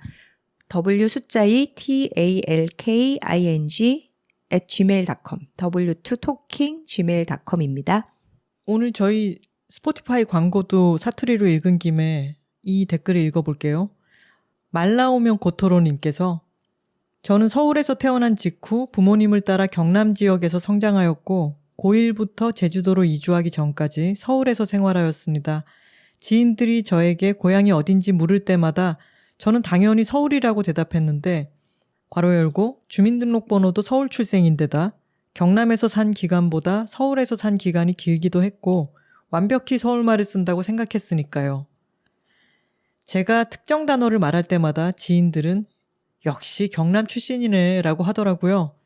그 단어는 바로 고속버스였습니다. 고속버스. 몸에 힘을 쭉 빼고 공기 반 소리 반으로 아주 천천히 발음하면 고속버스가 되긴 하지만 왠지 고속인 느낌이 들지 않아. 앞으로도 계속 고속버스 이렇게 억양으로 하시진 않겠죠. 고속버스라고 말하려고요. 저희도 고속버스라고 하는 것 같은데. 그렇죠. 고가도로 고속버스 세트입니다. 네. 속도감이 느껴지려면 약간 된소리로 해야 되는 것 같네요. 여기에 레몬님께서 이렇게 또 대댓글을 달아주셨어요. 고속버스, 저도 비슷한 성장 환경이라 반가워요. 평소에는 경남에서 학창시절 보낸 거 다들 모르는데 2의 2승. 이거 어디까지 올라가는 거예요? 블루베리 스무디 같은 거 해주면 다들 경남 출신 맞구나 한답니다. 맞습니다. 2의 2승을 경상도 사람들은 말로 구분할 수 있는데 서울 억양으로 2의 2승 이렇게 얘기하면 깝깝스럽습니다. 그렇죠. 2의 2승. 그럼요. 2의 2승. 그렇죠. 다른 거잖아요. 2의 2승은 앞에는 숫자, 뒤에는 알파벳이야. 네. 2의 2승. 이거는 앞에는 알파벳, 뒤에는 숫자야. 그렇죠. 블루베리 스무디 한번 해봐라. 했잖아. 블루베리 스무디. 네. 자세한 이야기는 19화 전국 사투리 대잔치를 참고해 주시기 바랍니다. 저희 진짜 사투리 대잔치 2 빨리 해야 되겠어요. 사투리 수집은 저희가 따로 공고를 드리겠습니다. 네, 뭐 평소에 꾸준히 또 보내주셔도 됩니다. 파이애트리님께서 이렇게 댓글 남겨주셨어요. 언니들, 몸이 불덩이 같고 손가락 관절이 이유 없이 아픈 게 갱년기의 흔한 증상이군요. 그걸 알려주신 것만으로도 이번 화는 너무 감사했습니다.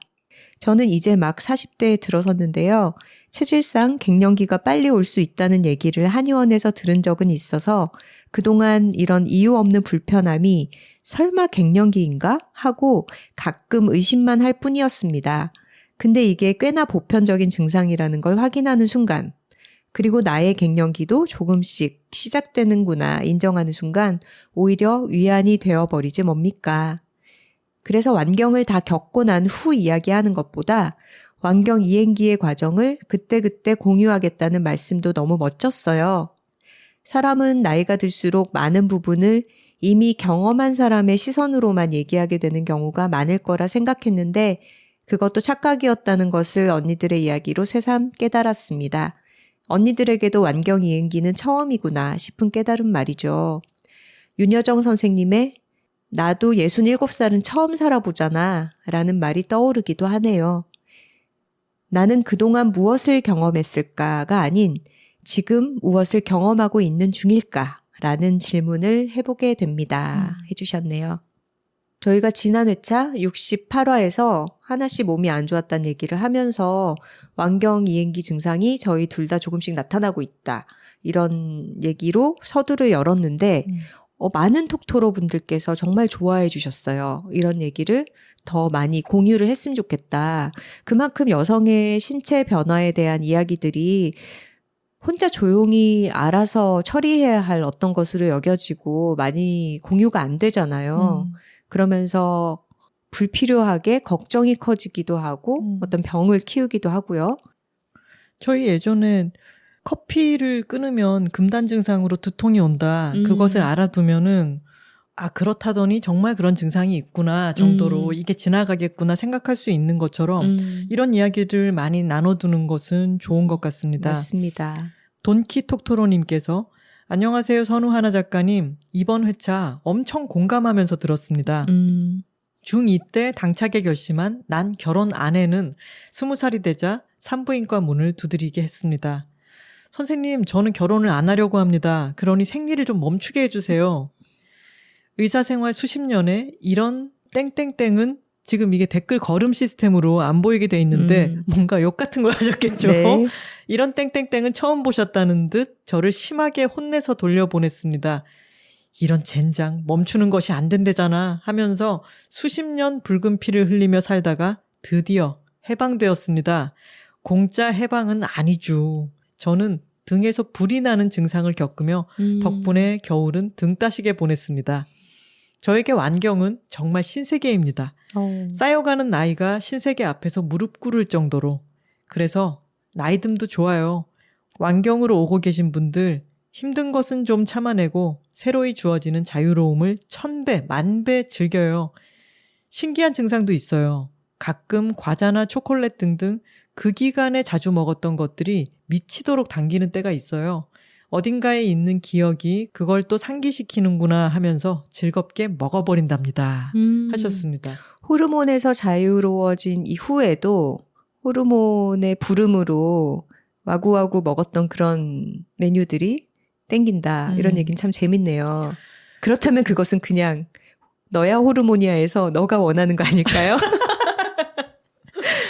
돈키톡토로님께서는 20살 때 산부인과 가셨을 때 이런 이야기를 의사 선생님께 들었는데 요즘은 선택을 할 수도 있죠. 미래나 시술 같은 것도 있고. 맞아요. 근데 그것은 그냥 생리하기가 귀찮다고 시술을 하기보다는 잘 알아보고 선택을 하셔야 할 것 같습니다. 맞습니다. 세절리 까마귀 독토로님께서 댓글 달아주셨어요. 두 분의 살림 요리 이야기 너무 재밌어요. 여자들이 살고 있습니다. 2탄으로 사진이 들어간 실용서를 보고 싶다는 생각을 했습니다. 괄호 열고 기승전 책. 여둘 애드 듣고서는 예하님 인스타 팔로우를 했는데 피드를 보다가 서점 사이트에 들어가서 당장 책 주문했어요. 너무 아름답고 기대되는 책입니다. 문득 요리 실력이 그리 뛰어나지 않았지만 어린 저를 열심히 먹이고 돌보아 주신 저의 할머니가 떠올라서 가슴이 먹먹해졌습니다. 떠나시기 전에 제 손으로 밥 한 번 못 해드린 게 아쉽습니다만 내세가 있다면 저도 할머니와 함께 이런저런 수다를 떨며 같이 요리를 해보고 싶네요. 텃밭에 채소도 심고 꽃도 심어 계절마다 다른 자연을 밥상에 들이면서요. 할머니와 나의 사계절 요리 학교를 보면서 그런 행복한 상상을 해볼까 합니다. 그리고 살림 꿀팁 가운데 저도 실천하고 있는 부분이 많아 무척 공감하면서 들었어요. 저는 집에서 가까운 구딜 스토어 매장에 가끔 가는데 그곳에서 괜찮은 중고 옷들도 몇 벌 구매해 잘 입고 있습니다. 패스트 패션으로 미세 플라스틱 오염이 심해지고 지구가 고통받는 때에 중고 옷을 구입하는 것도 환경을 지키는 데 조금 도움이 된다고 생각하고 그럼요, 많이 도움되죠. 또 한편으로는 중고로 살아남을 만큼 튼튼하고 잘 만들어진 옷을 보물처럼 발견할 때의 기쁨도 큰 것 같아요. 참, 세탁이나 청소하실 때 과탄산소다를 사용하시는 이야기도 귀 기울여 들었는데요. 여기에 첨언하고 싶은 부분이 있습니다.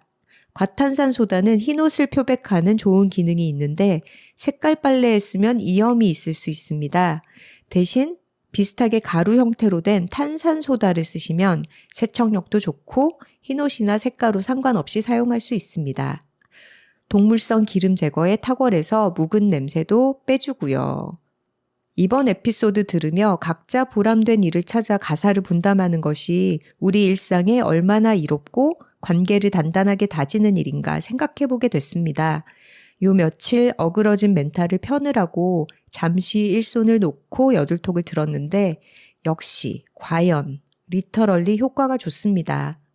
저 벌써 명랑해졌어요. 모두 여둘톡 덕분입니다. 지난 방송들 차근차근 들으면서 에너지를 충전해 봅니다. 사랑합니다 하셨네요. 그리고 저희가 주의를 드리지는 못했던 과탄산소다나 탄산소다 구연산 등을 만질 때 고무장갑을 착용해라 이런 조언도 해주셨습니다. 맞아요. 과탄산소다는 저도 그래서 흰빨래 위주로 사용을 하고 있는데 탄산소다는 파는 곳이 잘 없더라고요. 저는 탄산소다는 약간 데미소다 사이다 이런 게 탄산소다 아닌가라고 생각하고 있었어요. 그런 탄산순간. 네. 가루 형태로 된 탄산소다가 있군요. 네, 제대로 좀 찾아봐야겠습니다. 감사합니다. 알려주셔서 감사합니다. 그리고 역시 저희가 이런 세제라든가 작은 도구라든가 이런 것들을 추천을 해드리면 새롭게 알게 돼서 반가워해 주시는 분들도 주문했다고 막 알려주시고 또 쓰고 계신 분들은 맞아요, 이거 진짜 편하죠 이러면서 공감을 해주셔서 댓글도 많고 이번에 메일이 참 많았습니다. 저 그리고 이 댓글 너무 웃겨요. 리틀마리님이 김하나 작가님 정말 제주도 사람에게 귤을 팔 수 있을 것 같습니다. 이거 김하나 작가가 자기가 잘 쓰는 물건 영업을 너무 잘해가지고 그때 김혜리 선배가 이렇게 얘기를 해주셨었죠. 맞습니다. 네, 공식적으로 제주도 사람에게 귤을 파는 네 그런 영업러가 김하나 작가입니다. 그리고 여러분 저희 맨 마지막에 아우트로 음악 다르게 한 거 들으셨나요? 들으신 분들이 몇 분 댓글을 남겨주셨는데 네. 사운드 오브 뮤직 얘기가 나왔잖아요. 야외에서 싱얼롱 하는 상영회 얘기가 나와서 네. 제가 편집을 하다 말고 황선우 우리 My Favorite Things 연습해둔 게 있으니까 할 수 있을까? 해가지고 갑자기 저희 악기를 꺼내와서 휴대폰으로 불과 2테이크 만에 오케이를 내고 실은 거였는데 그랬죠. 좋았죠 여러분. 구름구름 구우님께서 마지막에 연주하신 곡 듣고 깜짝 놀랐어요. My Favorite Things. 제가 정말 좋아하는 노래여서 반가운 마음에 첫 댓글 남겨봅니다. 늘 잘 듣고 있습니다. 해주셨습니다. 네, 미스티 HH님도 마지막 연주가 아름다워서 계속 반복해서 듣게 됩니다. 너무 근사해요 해주셨네요. 마지막에 익히 아는 노래가 나오니까 끄셔도 되지만 가끔은 저희가 쿠키를 숨겨놓거나 히든 트랙이 있거나 사이를 끊고 소리를 넣을 때도 있으니까 긴장을 늦추지 마십시오. 네. 그리고 지지난 회차인 67화 레베카에서는 저희가 노래 부른 소리를 넣어놨잖아요. 네. 루키 D님께서 잘 듣다가 마지막에 빵 터졌네요. 크크크. 뮤지컬 좋아하는 엄마랑 같이 보러 가려고요. 그 전에 책도 나누어 읽고요 하셨네요. 쌈박담백님께서 어머 작가님 공교육 멈춤의 날 지지해 주셔서 정말 감사합니다. 하지만 학교 현장은 여전히 변한 것이 없네요. 아직 교사들이 요구하는 정책은 모두 정치권에서 그리 적극적이지 않습니다. 댓글을 쓰는 오늘도 2분이 세상을 떠나셨고 열흘간 5분이 떠나셨습니다. 매일 학생들을 가르치면서 정신없는 와중에 또 이러한 소식을 들으면 정말 마음이 답답해집니다. 아마 본인이 학부모이거나 지인 중에 교사가 없다면 교육 현장에 대한 이해는 부족할 것 같아요. 그래서 작가님들도 섣불리 말씀하실 수 없으셨을 것 같아요. 그래도 지지해 주신다고 하셔서 힘이 됩니다. 여둘톡 교사분들도 정말 많이 들으세요 해주셨는데요. 정말 선생님들이 많이 듣고 계시다는 것을 저희는 실감합니다. 네. 그리고 저희에게 메일을 보내주시는 선생님들이 얼마나 학생들을 많이 생각하는지도 그 행간에 다 묻어나는데 이런 선생님들의 마음이 너무 병들고 있는 것 같습니다. 요즘. 맞습니다. 뉴스를 보면 안타까운 마음을 금할 수가 없네요. 네. 요즘에 이어지는 이 집회들이 어떤 결실로 이어져서 선생님들의 교권이 보호되고 악성 민원들이 없어지는 네, 그런 성과로 이어지기를 기대하겠습니다. 불평화님께서 요즘 직장일이 바쁜 시기라 댓글 쓸 엄두가 나지 않았어요. 에피소드는 놓치지 않고 바로 듣고 있습니다. 오늘은 꼭 좋아하니까 좋아한다는 말을 남기려는 생각으로 팟빵에 들어왔어요. 늘 애플 팟캐스트로 듣느라 오랜만에 와서 보니 하트도 많이 밀려있네요. 좋아하니까 하트 꼭꼭 다 챙겨 누른 다음 간단히 인사 남겨요. 작가님들 여둘톡 톡토로 많이 좋아합니다 해주셨습니다. 네, 감사합니다. 좋아하는 건 표현해야 하는 거 아시죠? 하트 맞아요. 꼭 눌러주시고요. 맞아요. 잘 듣고 있다. 이렇게 짧게라도 얘기 남겨주시면 저희에게 큰 힘이 됩니다. 자, 생각나신 김에 아직 안 누르신 분들 계시다면은 애플 팟캐스트에서 평가하는 곳에 별 5개 남겨주시고요. 스포티파이에서도 평가하는 부분이 있습니다. 5개 부탁드리고 팟빵에서도 하트 많이 눌러주십시오. 네, 에피소드들에 대한 의견도 항상 환영합니다. 메일을 참 많이 보내주셨고 메일에서 각자가 쓰고 계신 아이템들에 대해서 소개도 워낙 많이 보내주셨어요. 추천 엄청 받았어요. 저희 네. 무슨 감자칼부터 발을 씻자라는 그 발 전용 세제가 화장실 청소에도 좋다. 맞아요. 뭐 유용하죠. 이런 추천. 저희도 잘 씁니다. 네. 굉장히 다양한 물건들을 추천을 해 주셨는데 저희가 안 써본 거를 또 소개를 하기가 어려우니까 보내주신 메일들 잘 받았고 저희가 이 중에서 여러 가지들을 써보겠다는 말씀으로 줄이겠습니다. 네. 그리고 선우 씨의 네. 날카로운 지적 때문에 네. 일주일을 아주 고뇌하며 보내신 분이 계시더라고요. 네. 유주 톡토론이 제가 레베카 카피인 완벽을 넘어선 최고의 뮤지컬에 대해서 완벽이 절대적인 표현이고 최고는 상대적인 건데 최고를 넘어선 완벽한 뮤지컬이라고 하는 게 정확하지 않냐 이런 얘기를 했는데요. 그것에 대해서 일주일 내내 생각을 했다 이런 메일을 보내주셨습니다. 소개를 해볼게요. 일주일 내내 완벽과 최고의 딜레마에서 혼자 허우적거린 유주 톡토로입니다. 요즘 취미로 배우는 발레 수업 중에도 갑자기 초급 발레반에서 내가 발레를 제일 잘한다면 완벽하지 않아도 초급반 최고가 되겠지? 그렇다면 선우 작가님 말처럼 절대성, 즉 완벽함이 더 도달하기 힘든 가치가 맞아. 하지만 현재까지 완벽한 연기로 호평받는 최고의 피겨 선수, 김연아 선수를 예로 든다면 언젠가는 은퇴한 김연아 선수를 능가하여 트리플 점프를 연달아 10번씩 해내는 피겨 선수가 샛별처럼 등장할지도 몰라. 그 경우 최고라는 상대적 가치는 샛별 선수에게 옮겨갈 수 있지만 완벽했던 김연아 선수의 활약이 안 완벽해지는 건 아니지 않나? 그렇다면 절대성보다 상대성이 더 도달하기 힘든 가치 아닐까? 아닌가? 김연아님을 능가하는 선수가 나타날 가능성 자체가 김연아님이 최고지만 완벽하진 않다는 증명인가? 발레에 집중하자. 멋이 중헌디. 완벽이든 최고든 김연아님이 제일 멋있잖아. 응? 제일은 또 상대적 가치 아닌가? 이렇게 고민에 빠져서 밥을 먹을 때도 이 집 콩국수 정말 최고야. 아니야, 엄마 콩국수가 내 인생 콩국수인데? 그러면 최고는 엄마 콩국수. 엄마 콩국수는 완벽한가? 이런 식으로 브러쉬업 라이프의 카타르시스처럼 저는 일주일 동안 여기저기 완벽과 최고를 가져다 붙이며 무엇이 더 도달하기 힘든 것인지 격렬하게 고민했어요. 그러다가 오늘의 여둘톡에서 완벽은 객관적 기준이고 최고는 개개인의 감상이다 라는 강토로님의 후기를 듣고 레베카, 아니 유레카를 외쳤어요. 덕분에 완벽을 넘어선 최고의 뮤지컬도 최고를 넘어선 완벽한 뮤지컬도 모두 카피 문구로는 가능하다라는 결론을 내렸습니다. 사전적 의미로 어떤 흠이나 결점 없이 완전함인 완벽과 가장 높다, 가장 뛰어나다의 최고는 척도가 다르며 기준점은 카피 문구를 보는 사람에 따라 달라질 수 있기 때문이에요.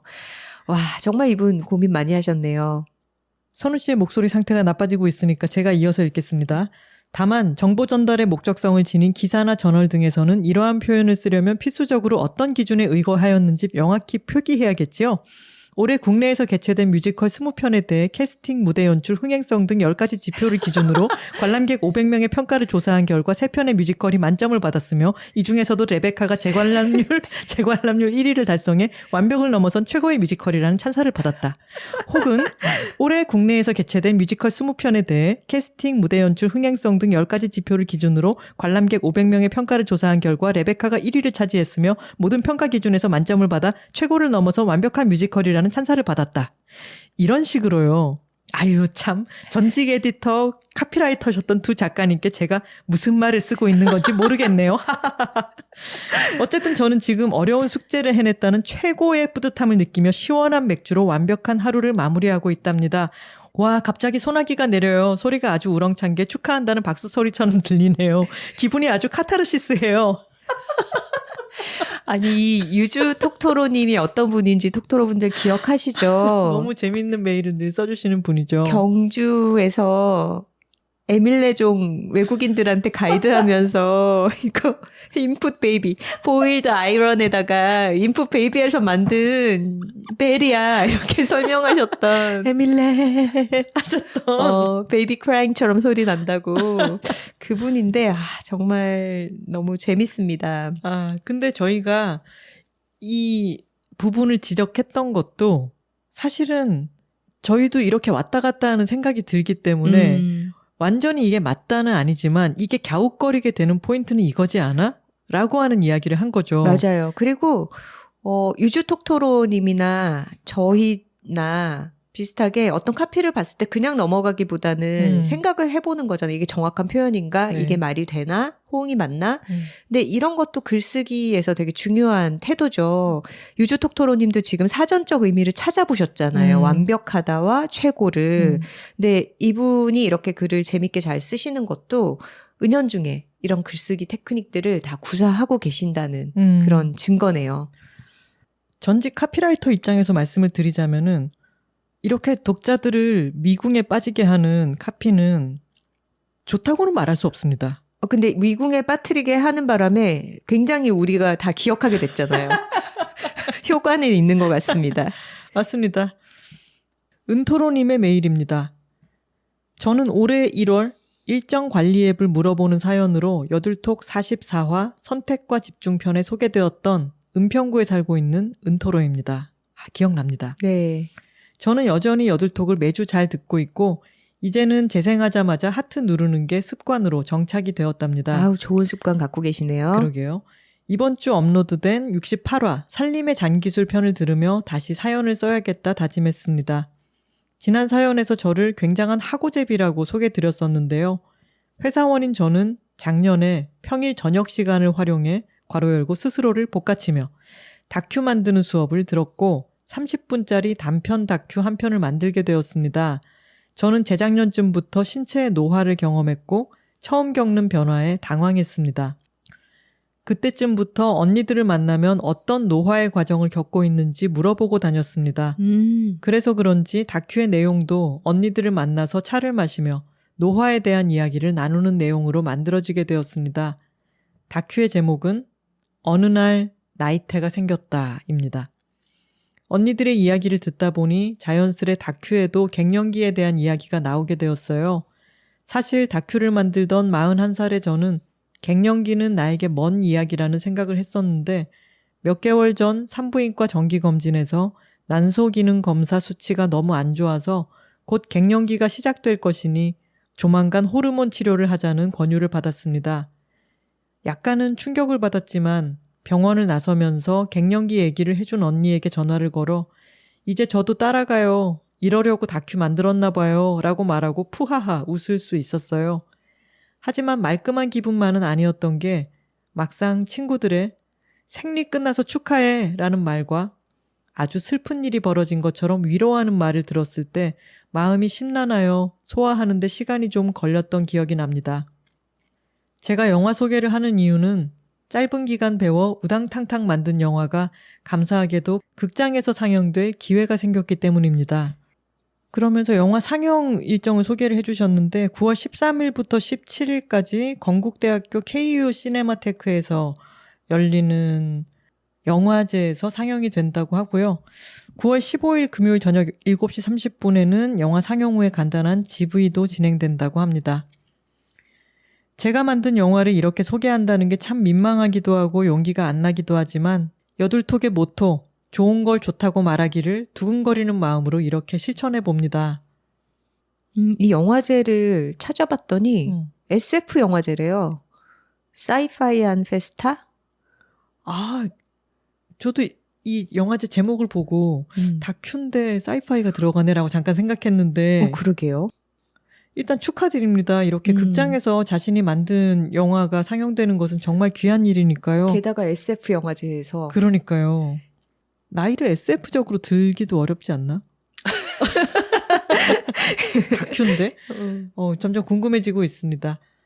그리고 다큐에도 등장하는 고양이 사진 캡처를 같이 보내주셨어요. 네, 은토로님 스스로 복가친다고 하셨는데 할 수 있다고 너무 다 하진 마시고요. 지금 이거는 좋은 결과로 이어졌으니까 축하를 드리고 앞으로는 쉴 때 쉬고 일할 때 일하는 선택과 집중 아시죠? 그때 저희가 드렸던 말씀도 잘 기억해 주시기 바랍니다. 아니 근데 저는 복가치면서 다큐 만드는 수업을 듣고서 이렇게 뚝딱 만들어내고 영화제에서 상영하고 이 에너지는 너무 대단한 것 같아요. 학우제비로서의 어떤 끝판왕. 이 정도면 정말 리스펙이다. 네, 축하드립니다. 선우 씨, 저 너무 오랜만에 길게 떠들었잖아요. 네. 선우 씨랑 요새 대화도 평소보다 훨씬 많이 줄었는데 오랜만에 만나서 참 반가웠어요. 아, 이제 또 칩거 들어가나요? 네. 오늘 짧은 뒤풀이 하고 편집하고 난 뒤에 칩거 들어가야죠. 네. 선우 씨는 역시 저의 정말 좋은 대화 상대인 것 같습니다. 칩거하며 글 쓰다가 사람이 그립고 입에 거미줄을 좀 떼고 싶을 때 그럴 때 우리 여둘통 녹음하자고요. 알겠습니다. 톡토로 여러분 잊지 마시고 저희 70화 주제 미리 알려드렸잖아요. 나의 운동 이야기입니다. 지금 주제만 들어도 가슴이 두근두근한 분들 있으시죠? 내 운동 빨리 영업하고 싶다 이런 분들 글 보내주세요. 다음 주에 톡춘 문예로 선발해서 읽어드리겠습니다. 기다리고 있겠습니다. 너무 잘 쓰려고는 하지 마시고요. 좋은 걸 좋다고 말하기 여둘톡 69화는 글쓰기를 잘 하고 싶은데요 였습니다. 톡토로 뒤에는 여둘톡이 있고 여둘톡 뒤에는 톡토로가 있습니다. 저희는 다음 주에 다른 주제로 돌아오겠습니다. 화요일입니다. 감사합니다.